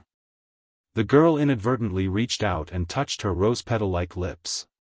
She said with a smile, it doesn't matter what I write when I practice calligraphy. The important thing is to calm down. Uncle Yeyu, come and see what I wrote. The fierce man scratched his bald head and looked a little simple and honest when he smiled. I just haven't graduated from junior high school. Whatever you write is good.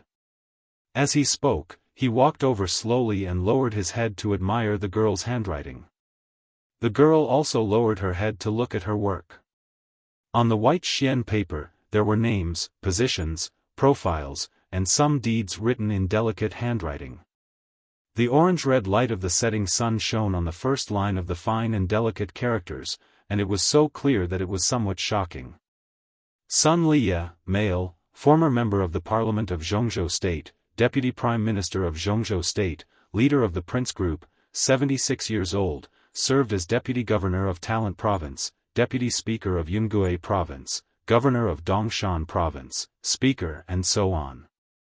During his tenure as Minister of the Ministry of Personnel, he fought for the interests of the Special Warfare Group many times, intentionally or unintentionally, such as Sun Lu, Deputy Speaker of Dongshan Province, Deputy Governor of Beijiang Province, Number 6 of Phoenix Pavilion, code-named Snow Shadow, appeared beside Sun Liye 20 years ago, 37 years old now, and constantly influenced Sun Liye's decisions, such as a certain year, month, and day.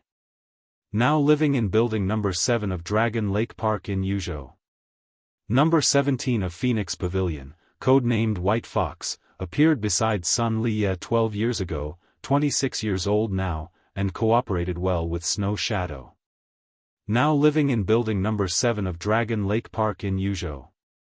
He Pingan, male, 52 years old, was the governor of Dongshan Province, served as minister of the Ministry of Personnel of Nanyun, deputy speaker of Southwest City, one after another familiar name, one after another incomparably illustrious figure, and one after another young woman that almost no one knew about. Behind each name was a long list of deeds, and even provided a lot of specific evidence. All the behind-the-scenes transactions were clearly presented on the paper. There were so many of them that it was shocking. In the dense handwriting on the first page of Xian paper in front of the girl, only 2 people were introduced. The girl pondered for many days and secretly investigated for several years. In the end, she only wrote down 7 names. Other than Sun Liye and He Pingan, the former mayor of North City, the current deputy speaker of Yuzhou Province, the current governor of Nanyue Province, and the current secretary-general of the cabinet. The last one was the secretary of Nanyun Province's Governor Chen Shi, Mao Song. Among the 7 of them, Mao Song's position was the lowest, but the current stage was the most sensitive.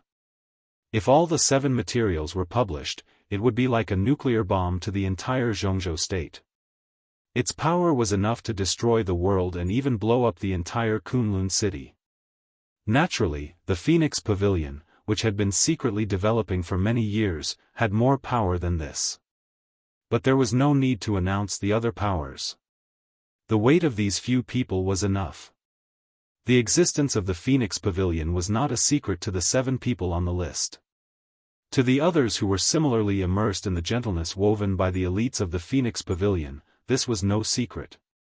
Following the fall of these 7 people, the others would definitely be in a state of panic.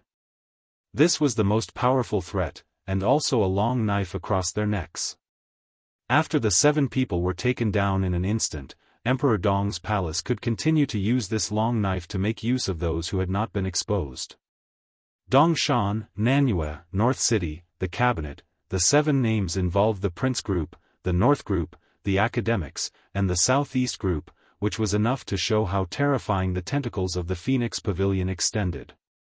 And these places happened to be the key places that Emperor Dong's palace would attack next.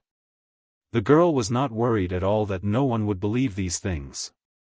These people and these things, the authenticity was almost unquestionable.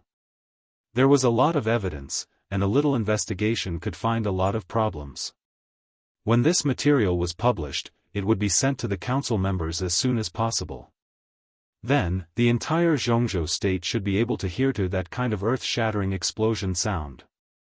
The pressure on Emperor Dong's palace would be greatly relieved.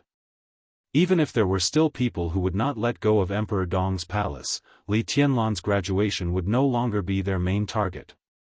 Judging from the current terrible situation of Emperor Dong's palace, this was indeed a good card that could pull Emperor Dong's palace out of danger. But the girl always felt a little pity. She originally planned to use this powerful trump card to make a perfect cooperation with His Majesty Li Tianlan. She lowered her head and continued to stare at the words on the paper. Beside the girl, the expert at the peak of the thunder-shocking realm from Kunlun City was also reading these words seriously. His loyalty to Kunlun City had always been extremely fanatical. But looking at the shocking information on the paper, which was enough to doom Kunlun City eternally, he did not have the slightest change in his expression. All the real handwriting became different when it was projected to his eyes. He just felt that there were a lot of handwriting on the paper, and it seemed that what he saw was not comprehensive. But he did not think much and just smiled. There is no wind or rain, and it looks a little familiar. Uncle Ye, you must know about Mistress Su's calm disturbance. You are laughing at me again. The girl smiled gently. Her real age was less than 13 years old, but she had an indescribable charm. Yi Yu laughed and then said meaningfully, Miss, this poem is not well written. His Highness may not like it. In this situation, His Highness can't wait for the storm outside. The bigger the storm, the better. The girl named Gu Xinyan's smile faded a little. After thinking for 2 seconds, she asked softly, "Still can't get in touch with the teacher?" "Can't get in touch with him." Yi Yu shook his head helplessly. "I haven't heard from him for several days. I don't know where His Highness is." Gu Xianyan nodded thoughtfully and looked at the handwriting on the desk in front of her again. Sister Qin was now ready to play her card, but she had never really done it. She said she would wait for an opportunity. Would this opportunity be the time for Gu Xingyun to appear? After all, it would be such a pity if Gu Xingyun, the protagonist of this drama, was missing. Chapter 11:11. When Dongqing Wudi and Bai Zhanfang came back, it was nearly 10 o'clock in the evening. Not to mention their gloomy faces, the meeting time was enough to make everyone in the Bai family who really knew the current situation serious. It was another nearly 14-hour meeting. The longer and longer meeting time also showed that Dongqing Wudi was now under great pressure. Except for them, no one knew how fierce the debate was at today's plenary meeting. There was silence in the smoky study. Zhou Mulan, Dongqing Wudi, Bai Zhanfang, and Bai Qingzhao were all smoking in silence. Bai Qingqian peeled an apple and handed it to Li Tianlan. Li Tianlan took it subconsciously, shook his head, and put it on the table. Qin Weibai was making tea. 2 screens hung on the other side of the study. The screens were on, and the figures of Zhou Yuanshan and Wu Jingmin were equally serious and dignified in front of the screens. These people were almost the core team of the giant group and the new group. It was not convenient for Wu Jingmin to come now. Zhou Yuanshan was far away in Jiangxia and could not come, but he participated in the discussion through the internet. These people were the most intuitive present and future of the giant group and the new group. After next year's election, Zhou Mulan and Bai Zhanfang would retire, and Dongqing Wudi would continue to be re-elected. At the same time, Bai Qingqian and Bai Qingzhao would enter the Zhongzhou State Parliament, and Wu Jingmin would serve as a director of Zhongzhou State. Zhou Yuanshan, who was 39 years old this year, would officially establish his position as the leader of the new group in this election. In Li Tianlan and Dongqing Wudi's vision, they intended to push Zhou Yuanshan directly into the parliament. Considering his age, it was almost impossible for Zhou Yuanshan to become a member of parliament, but he could pass the time as a substitute member. At the same time, he could stabilize Nanyue. 5 years later, he could enter the parliament and even further become a director. This was the biggest disadvantage of the new group now. It was not that there were no people available, but there were no suitable candidates for some high-level positions, which involved qualifications and prestige. Wu Jingmin was the only candidate who could make everyone speechless. Bai Qingqian also had the qualifications to become a member of parliament. A little lower, there were provincial speakers and governors. Although the people of the new group lacked qualifications, there was no lack of recommendations. As a result, Nanyue was a little difficult. Unless the new group gave up Nanyue, it was necessary to introduce a candidate who could barely enter the parliament. Zhou Yuanshan was the only choice. Although Zhou Yuanshan was too young and barely qualified, his future and ability were reassuring. Coupled with Li Tianlan's strength, it was not impossible for the new group to push him up. However, with Chen Fangqing's death, the variables in everything increased greatly. Not to mention Zhou Yuanshan's position, even Bai Qingqian's position was being coveted. "I'll take a step back."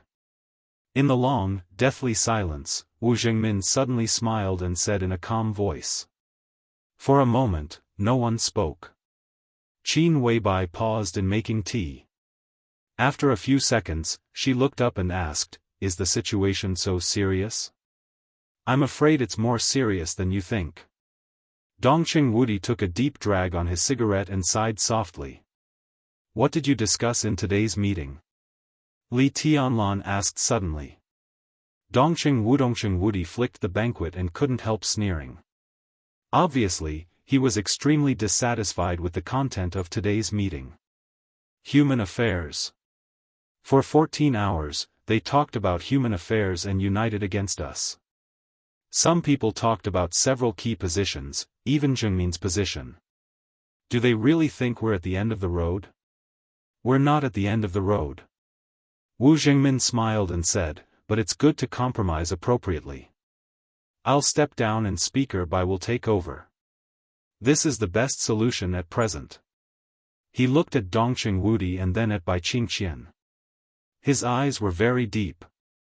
Everyone could understand what Wu Zhengmin meant. Wu Zhengmin was already very old. If he continued to serve for another term, when Zhou Mulin and Bai Zhanfang stepped down, he would be the oldest in the Zhongzhou State Parliament, whether it was a member or a director. It was the helpless move of the new group for him to go further. After one term, he had to step down anyway. At present, several major groups were targeting the new group. Wu Zhengmin stepping down at this time was undoubtedly a super heavyweight bargaining chip and a huge compromise for the new group. Now, no matter how bad the situation of the new group was, no one really wanted to push Li Tianlan. As long as Wu Zhengmin stepped down, the matter would almost come to an end. With Wu Zhengmin's withdrawal, it also meant that the position of the Deputy Prime Minister of the Cabinet, which was quite important among the directors of Zhongzhou State, was vacant. Other groups targeted Wu Zhengmin not because they really wanted this position. A director's position was the key, especially when this position also represented the Deputy Prime Minister of Zhongzhou State, which was high and powerful. Because everyone wanted this position, but no one was willing to fight for it. If they fought for it, it meant that they would be the first to become chaotic. After all, they were targeting the new group, and they themselves were not monolithic. No one was willing to fight for such a sensitive position. Therefore, even if Wu Zhengmin stepped down, the position of the Deputy Prime Minister was very likely to fall into the hands of the new group. With Bai Qingqian, she could skip the councillor position and directly become the new director of Zhongzhou State. And what the major groups were targeting Wu Zhengmin at this time actually wanted was the original position of councillor that belonged to Bai Qingqian, which ranked third in the cabinet. After the new group lost this position, the plan to attack the cabinet had almost failed, but there was still a chance for a comeback. Nanyue, Jiangzhe, Dongshan, Jiangnan, and Xie. With 5 provinces in hand, if it operated properly, the new group would still be the top group in Zhongzhou State, and it could also establish its right to speak in the cabinet to a certain extent. And if it gave up its strong position in the cabinet, the new group could fully help the giant group fight for some other positions while stabilizing its position, which was also the key of the key.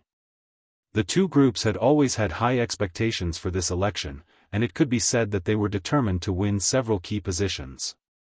The battle for the cabinet was one of the focuses. Nanyue was also the focus. In addition, there was a position in the military that everyone was paying attention to but no one had mentioned yet. After the election, even if Dongqing Wudi was re-elected, he would inevitably step down from the position of the commander of the Border Control Corps. This position originally belonged to Dijiang of the Wang family of Beihai, but after his resignation, Dongqing Wudi held the position for more than 2 years. The giant group undoubtedly wanted to take back this traditional sphere of influence that belonged to them. What did the commander of the Border Control Corps mean? It was possible. It could be said that he was a super heavyweight in the military, a member of Zhongzhou State, a deputy minister of the army headquarters, a director of the military, and a marshal of hundreds of thousands of troops. It was no exaggeration to say that the final ownership of this position had the most direct relationship with whether Dongqing Wudi's influence on the military was strong or not. If there were no changes within the Wang family of Beihai, the most powerful candidate for this position was the deputy minister of the army headquarters, Yi Dongsheng, who was known as the god of army of Zhongzhou State. If he came forward, the giant group could only give up no matter how unwilling they were. Today, in the whole of Zhongzhou State, no one was more suitable to go to the Border Control Corps than Yi Dongsheng. If Beihai pushed him forward, then the others had nothing to say. But now Yi Dongsheng was fighting for the position of director, and it was impossible for him to go to the Border Control Corps. In this way, the giant group had hoped to fight for it again. The new group still didn't know who the giant group was going to push to fight for that position. Even Li Tianlan didn't know. They only knew that in Dongqing Wudi's mind, this person was almost a candidate who would definitely succeed if he was pushed forward. This also meant that in everyone's mind, that person was the most suitable person to go to the Border Control Corps besides Yi Dongsheng.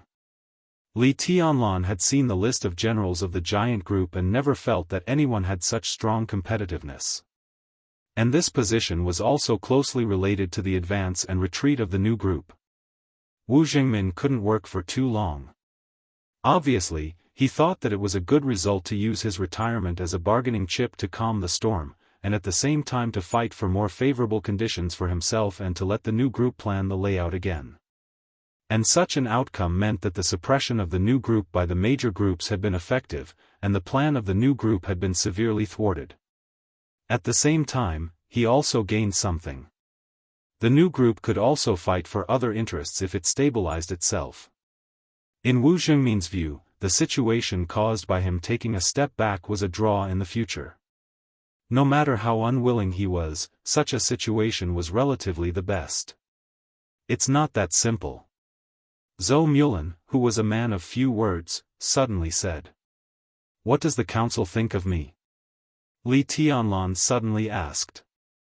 Now everything could be said to be caused by him. Although he didn't do anything, he couldn't come up with evidence to prove his innocence. All the pressure on the new group and the giant group was also because of him. The council's view of him was the key. Dongqing Wudi glanced at him and suddenly smiled. The council still recognizes your ability and future. Wentian proposed to lock you up again for a long time, and Wenjiang voted for it. But it was rejected by the president. It was expected that Guo Wentian wanted to lock him up to stabilize the position of the prince group. And Ji Wenjiang, the tycoon of the southeast group, voted for it. Beihai, Wang Shengshao, now really felt that his wings had hardened. Li Tianlan twitched the corner of his mouth and didn't speak. Everyone knew that it was impossible to lock Li Tianlan up again at this time. Since the other party mentioned it, there was no doubt that he wanted to take more things from the new group. Li Tianlan thought in silence. He knew very well that he had to do something again now. The president proposed to make you a special security advisor of Zhongzhou State, on the same level as Gu Xingyun and a director. What do you think? Dongqing Wudi suddenly asked. Chapter 11-12. Special Security Advisor of Zhongzhou State. In the history of Zhongzhou State, this was not a strange position, but it was also a position that most people had never heard of. The title of the war god of Zhongzhou State was just what the outside world, or to be exact, the dark world called Gu Xingyun. Kunlun City was the hub of the special warfare system of Zhongzhou State, but that was not its name to the outside world. The hub of the special warfare system that Zhongzhou State would not disclose to the public but was recorded was officially called the Special Operations Department of Zhongzhou State.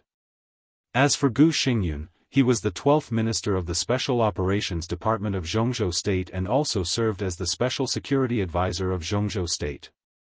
Those who knew about this kind of part-time job would naturally understand. Moreover, the dark world was originally in a state of darkness.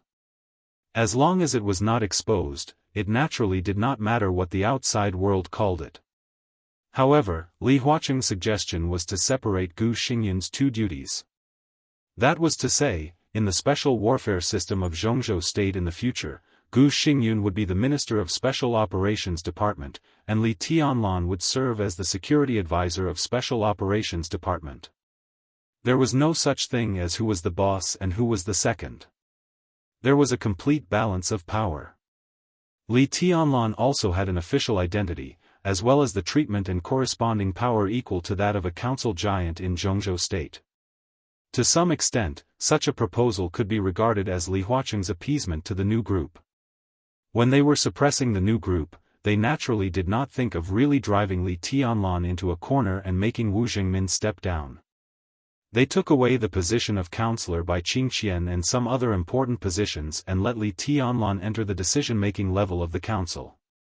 This was undoubtedly a kind of balance. It was no exaggeration to say that under normal circumstances, Li Tianlan's treatment could be regarded as a meteoric rise. This kind of advancement wasn't completely unreasonable. After all, Li Tianlan had served as the commander of the Snowdance Corps in the Chaos of Snow Country, which was also a commander-level position, equivalent to that of a member of parliament. Although this position had been removed by the parliament, this experience was also a qualification. Now he had become the special security advisor of Zhongzhou State, and his treatment and status had been further improved. With this qualification and Li Tianlan's own combat capability, others could not say anything. But in this situation, how could Li Tianlan be on the same level as Gu Xingyun? I disagree. Li Tianlan expressed his opinion directly and frankly. His eyes were cold. No one was surprised. Li Tianlan's objection was completely reasonable. Those who could enter this study were very observant about the balance and compromise in all aspects. The moment they heard Dongqing Wudi convey Li Huaqing's proposal, they understood something.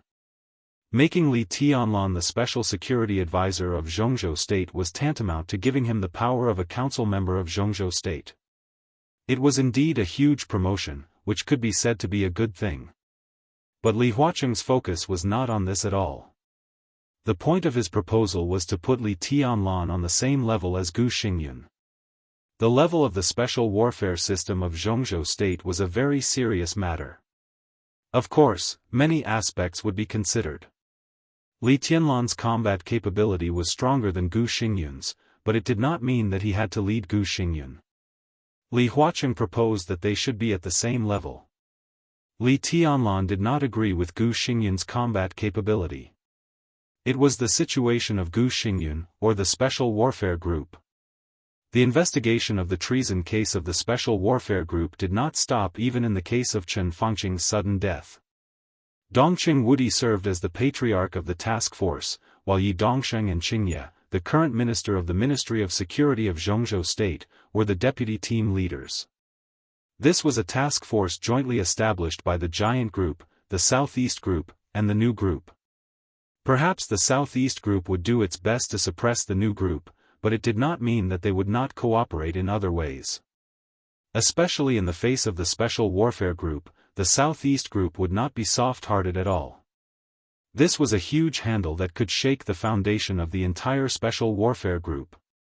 As long as they seized this handle and continued to investigate, when they suppressed the development of the New Group, it meant that they could get more benefits from the Special Warfare Group. Everyone in the Southeast Group understood this very well. Therefore, the task force investigated day and night, and the inside story had snowballed. The directors of the 4 provincial special operations bureaus of Yuzhou, Northern City, Suzhou, and Nanyun were now all under investigation. One of them could be said to be Gu Xingyun's most trusted confidant. Everyone knew what this meant. Gu Xingyun was caught in the storm, and his ally, the Prince Group, who was most likely to give him firepower support, was now in a terrible situation.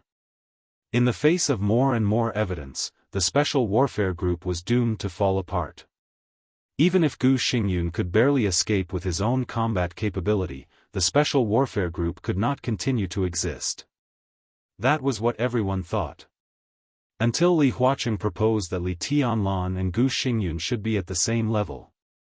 This suggestion really had some hidden meaning.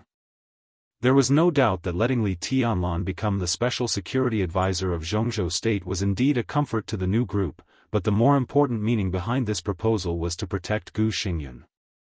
Li Tianlan and Gu Xingyun should be at the same level. This was undoubtedly a hint that the treason case of the Special Warfare Group should come to an end here. As Li Tianlan entered the parliament, the Special Warfare system was bound to undergo a big reshuffle. The elites of the Li family were in contact with the Special Warfare system of Zhongzhou State again after more than 20 years. Gu Xingyun was bound to be cautious and did not dare to make any mistakes. In this way, even if he had really done something outrageous, he did not dare to continue to do it now, especially when he was no match for Li Tianlan. He could only behave himself. After all, Gu Xingyun was also an expert who was close to the peak of the invincible realm. Perhaps after realizing the extreme strength and presumptuousness of his personal strength, Li Huaqing's suspicion of Li Tianlan did not disappear, so he thought of using Gu Xingyun to check and balance Li Tianlan. This was not a good choice, but it was the only choice. Of course, there were better ways, such as transferring Wang Shengxiao to take over Gu Xingyun's position. But in this way, not to mention the backlash within the Special Warfare Group, the Southeast Group and the New Group were not fools. Who would be fooled by such an obvious provocation? Such a proposal could not be passed at all. In order to protect Gu Xingyun, the Prince Group, which also needed an ally, would definitely support it. The North Group, which already had doubts, would only choose to be neutral. The Southeast Group was also happy to see Gu Xingyun involve Li Tianlan's angle, but it would not make a clear statement. In this way, the probability of passing was very high. Once this proposal was passed, it meant that Chen Fangqing's death and the case of treason of the Special Warfare Group were completely over. The rest were just some trivial aftermath. The Special Warfare Group would naturally reunite with the Prince Group when it regained its footing. Chen Fangqing had been in the cabinet for many years. His death was originally a touch of sadness. Coupled with his deep-rooted management, the Prince Group had been able to stabilize the situation with the strong support of the Special Warfare Group. Now that the new group had lost the initiative, it was no longer advisable to cut a piece of meat off the Prince Group. Similarly, their plan to conquer the cabinet would also be completely ruined and doomed to failure. But the new group did not gain nothing. Li Tianlan entering the parliament and becoming an invisible director could also be regarded as the expansion of the new group's sphere of influence. This was also the result that Li Huaqing wanted. He hoped that the new group could rise and make its voice heard in different fields, but he absolutely did not want it to be too tough in one field, such as the cabinet. The new group had no choice but to accept such an outcome. This is unacceptable. The Prince Group, which has stabilized its position, has an ally, and it is not difficult to stabilize the interior. Li Huaqing is also willing to let the Prince Group have one more director to cooperate with Guo Wentian. The decline of their influence is inevitable, but the appointment of the new director is certain after Li Huaqing's promise. This was already a great harvest. Such a situation was also Guo Wentian's dream. And Bai Qingqian entered the cabinet and replaced Wu Zhengmin. The position of counselor left by her was the goal of the Southeast Group. The Prince Group wanted the position of the new director, the Giant Group wanted to protect the new group, and the new group wanted to stabilize itself. No one would compete with the Southeast Group. Li Huaqing was also ready to unite most of the forces to promote Hua Zhengyang as the prime minister. So the Southeast Group would get the position of the counselor as it wished. And the academics also achieved their set goals. Li Huaqing was re-elected, and Hua Zhengyang was the prime minister. In the next 5 years, the academics would be completely strong. It was already a great harvest for the Special Warfare Group to be able to stabilize its position. Naturally, it would not ask for too much. And the deal between the North Group and the New Group would not let each other down. In this way, the situation between the six would be completely obvious. The New Group, the Special Warfare Group, and the Prince Group were all losers, but they also gained something. The Giant Group and the North Group did not lose or win, but they also got what they needed. As the victors, the academics and the Southeast Group had their gains, but at the same time, they had to pay. The most important thing was that after this, the entire Zhongzhou state would become stable. Stability was always the overriding factor. Victory and failure, balance and compromise, every move of the major groups was between advance and retreat. No one left dismally. After reaching a situation that everyone could accept, the stability would continue. They never tried to destroy any strong group, but they could freely advance and retreat. This was the key to Li Huaqing's success today, and it was also the style of the academics. Now it seemed that it was undoubtedly very clever. Countless thoughts were running in Li Tianlan's mind, and he suddenly said, "What's the result?" "No result." Zhou Mulan suddenly smiled. The pressure is great, but I can still stand it for the time being, but, he shook his head and did not continue. Li Tianlan already understood what he meant. If there was no hope of a comeback, then this result was the best result. Li Huaqing protected Gu Xingyun. Although they were somewhat unwilling, they could only accept it for the time being. After all, it was not a bad thing for them that Li Tianlan entered the parliament.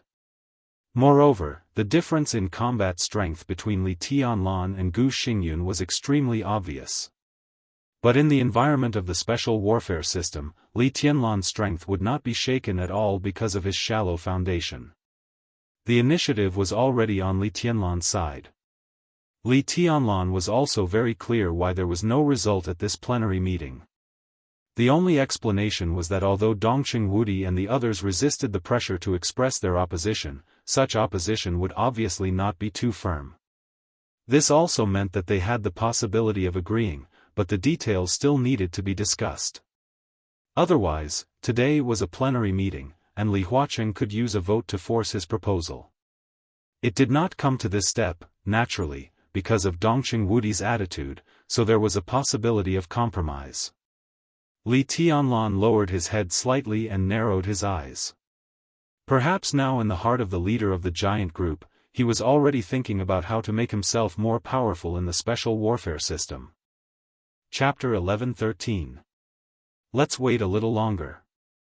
Li Tianlan was silent for about 4 or 5 minutes before he leaned back on the sofa and said softly.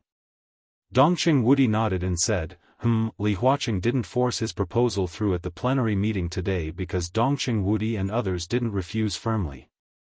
This left room for further discussion. Similarly, no matter how firm the opposition was, it was still an opposition. This also left time for discussion with Li Tianlan. The next result could be discussed later. There was less than a year before the election. Time was tight, but there was still some spare time. You have to make up your own mind about this matter.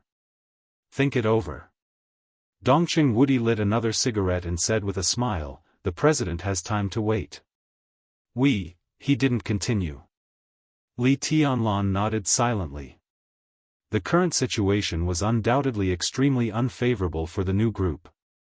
Everyone was under great pressure. Li Huaqing wanted to calm down the storm and gave a relatively acceptable result. The XIN group could consider or even refuse, but the longer this decision was delayed, the more variables there would be, and the more losses there would be.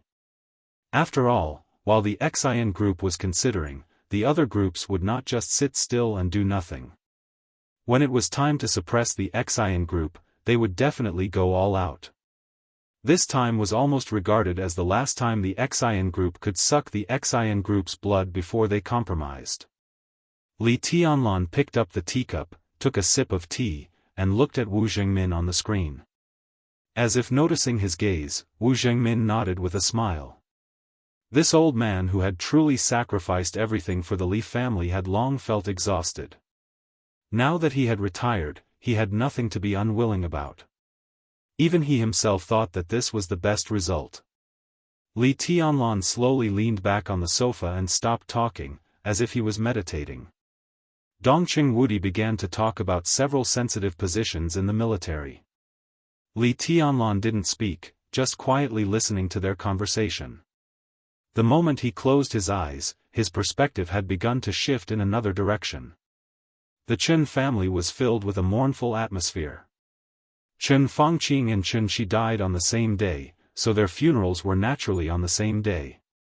Although it had been less than a week since their funerals, the Chen family had obviously become deserted. Even most of the Chen family's relatives had left Yuzhou. If Li Tianlan really accepted Li Huaqing's proposal, there was no doubt that after the major groups reached a new balance, the Chen family's experience would soon be completely forgotten.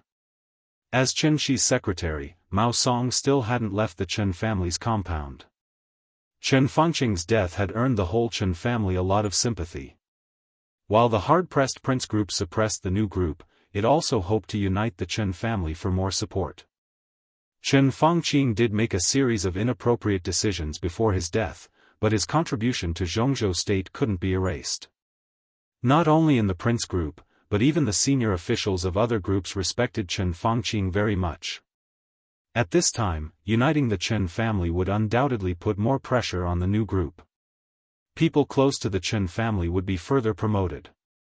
It was said that Chen Fangqing's secretary, Yuan Lin, would soon serve as the governor of a province. The Ministry of Personnel also talked to Mao Song. It was said that he would soon be appointed as the Secretary General of a province. The Chen family was not very prosperous. Except for Chen Fangqing and Chen Shi, most of the others were developing in the economic field and state-owned enterprises. These people would also be taken care of to varying degrees. But as the storm of Chen Fangqing and Chen Shi's death subsided, the Chen family's biggest reliance in the future was undoubtedly the two secretaries, Yuan Lin, who was the governor, and Mao Song, who was the deputy governor. So the Chen family was now trying to win over these two secretaries. No matter what Mao Song and Yuan Lin thought now, they couldn't really leave the Chen family alone. So the two of them had been living in the small courtyard arranged for them by the Chen family during this time, dealing with Chen Fangqing and Chen Shi's funeral. At the same time, they were also waiting for the new appointment notice. Mao Song's performance had always been normal. The so-called normal was not panic, not excitement, and had always maintained a rigorous and serious attitude to deal with all kinds of affairs and deal with all kinds of people. After dinner, Mao Song shut himself in the study. This used to be Chen Shi's study, but now it was Mao Song's office. It could be seen that the Chen family valued and wanted to win him over. He was now studying several documents about Nanyun province. There were many rumors about his and Yuan Lin's promotion in the outside world. It seemed to have been settled, but in fact, there were also disputes. As Chen Fangqing's secretary, Yuan Lin's rank was the governor. His position was also the most controversial.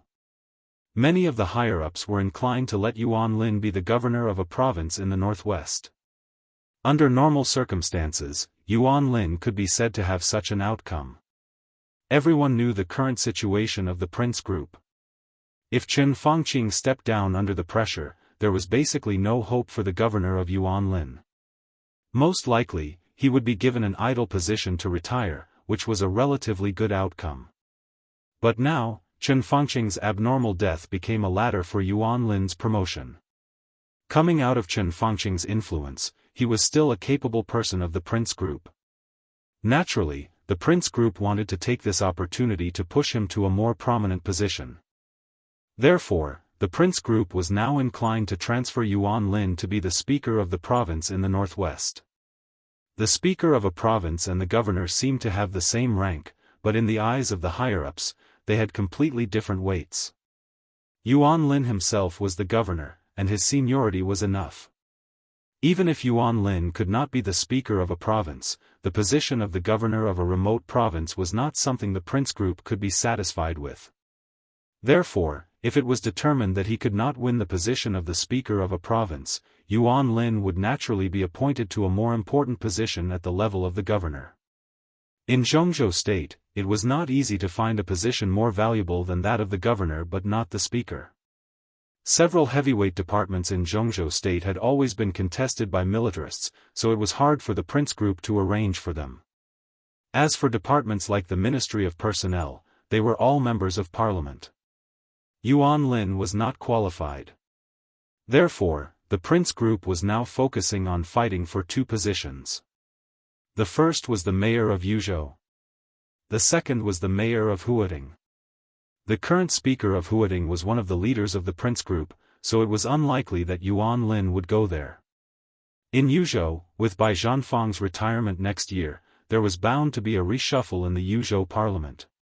Yuan Lin undoubtedly had a great chance. This was also the result that the Chens wanted to see. If Yuan Lin became the mayor of Yuzhou, it would be easier for him to take care of the Chens. This was also what Mao Song wanted to see. Because Yuan Lin could not win the position of the speaker of a province, the higher-ups would inevitably make compensation in other aspects. Chen Fangqing's secretary was demoted, and Chen Shi's secretary was promoted. This was a matter of course. In such a situation, Mao Song's new position might not be the Secretary General of a province, but the Director of Nanyun Province, the Deputy Governor. With Chen Shi's death, Mao Song could be regarded as having a meteoric rise. This result was basically a foregone conclusion. Because Mao Song had received some promises about Yuan Lin and his appointment. Some forces that no one had expected would do something, and finally achieve the current result. Therefore, Mao Song was now very concerned about some documents in Nanyun. It could even be said that he had entered the state of deputy governor in advance. When there was a knock on the door, it was nearly 12 o'clock in the middle of the night. It was quiet inside the Chen's compound, and everyone had fallen asleep. Listening to the rhythmic knock on the door, Mao Song showed a faint playful smile at the corner of his mouth, and said lightly, "Come in." The door was gently pushed open, and a young woman with a slim figure wearing a black coat with her hair in a bun came in. The young woman was about 25 or 26 years old. If it wasn't for her unique charm, no one would even be able to tell that she was married. She was extremely beautiful, but she had a kind of unapproachable temperament. Furthermore, she was not reserved, so she appeared extremely arrogant and undisciplined. She looked very cold. She placed the document in her hand in front of Mao Song. Her cold temperament suddenly disappeared when she opened her mouth. Her voice also became somewhat soft. "Brother Mao, this is the document you wanted." Mao Song opened the folder casually.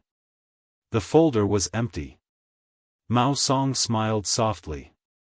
The young woman's name was Chen Yao, and she could be considered as Chen Fangqing's granddaughter. Although she was not the direct granddaughter, they were very close. Chen Yao's biological grandfather was Chen Fangqing's biological elder brother. With such a relationship, Chen Yao was naturally one of the core members of the Chen family. Mao Song had seen Chen Yao a few times before, and his impression of her was that of a very proud and reserved little woman. He heard that she got married at the beginning of last year and was extremely strong at home. He himself was also a senior executive of a large company, so he did have the right to be proud. "Can this document satisfy me?" Mao Song knocked on the empty folder with a pen, and his voice was low. Chen Yao gently bit her pink lips.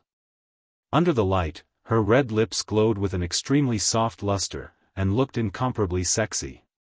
"It's all done according to your request." With a little embarrassment and shame, as well as a touch of charm and welcome, Chen Yao said in a low voice. Mao Song pulled Chen Yao into his arms. There was a touch of struggle and hesitation in Chen Yao's eyes, and then it turned into helplessness, looking delicate and pitiful. Mao Song unhurriedly took off Chen Yao's coat. His breathing began to gradually quicken. Under the coat was a piece of snow-white smooth silver high heels, black stockings. Other than that, there was nothing else. "Not bad." Mao Song smiled very comfortably.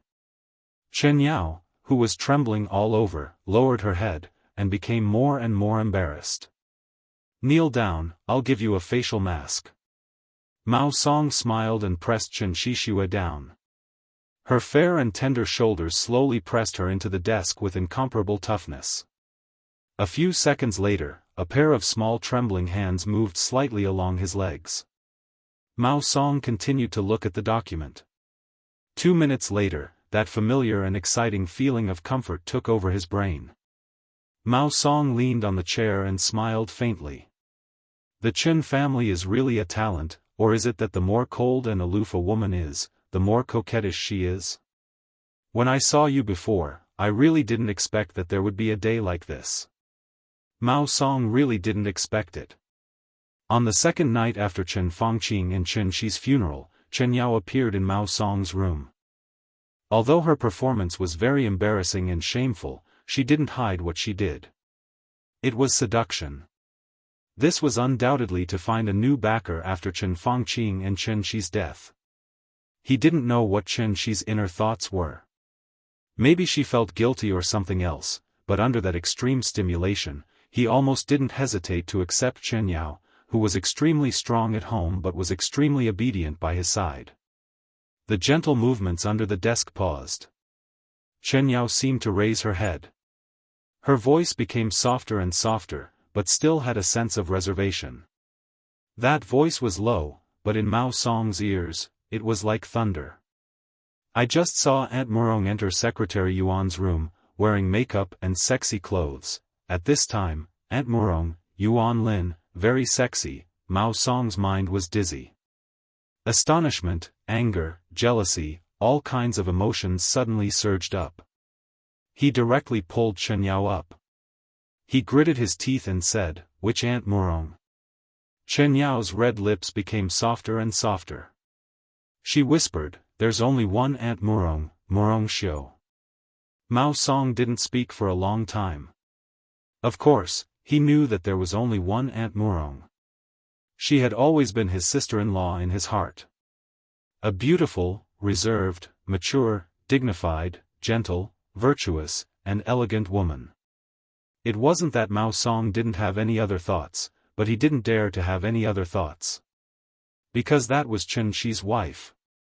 And now, Chen Shi's wife, wearing sexy clothes, was in Yuan Lin's room? What was she doing? What was she doing? Chen Shi's bones were not cold yet. Slap. Mao Song slapped Chen Yao's but fiercely. He gritted his teeth and said, "You bunch of bitches." Amidst Chen Yao's low exclamation, Mao Song directly picked her up and threw her on the bed in the lounge. Her hysterical venting didn't cause any waves in the Chen family's courtyard.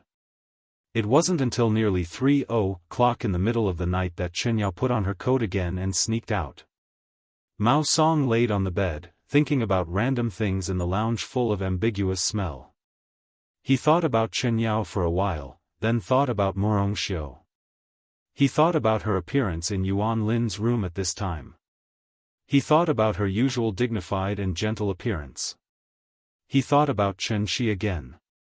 Sometimes he gritted his teeth, sometimes he sighed softly. He gradually fell asleep in a daze. In the dark lounge, a shadow that had witnessed everything slowly moved and finally came to Mao Song's bed. The shadow was vague, as if it didn't exist, but from a distance, a gaze was always watching here.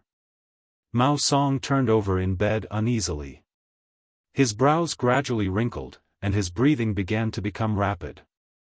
In the chaotic dream, Chen Yao became Murong Xiu.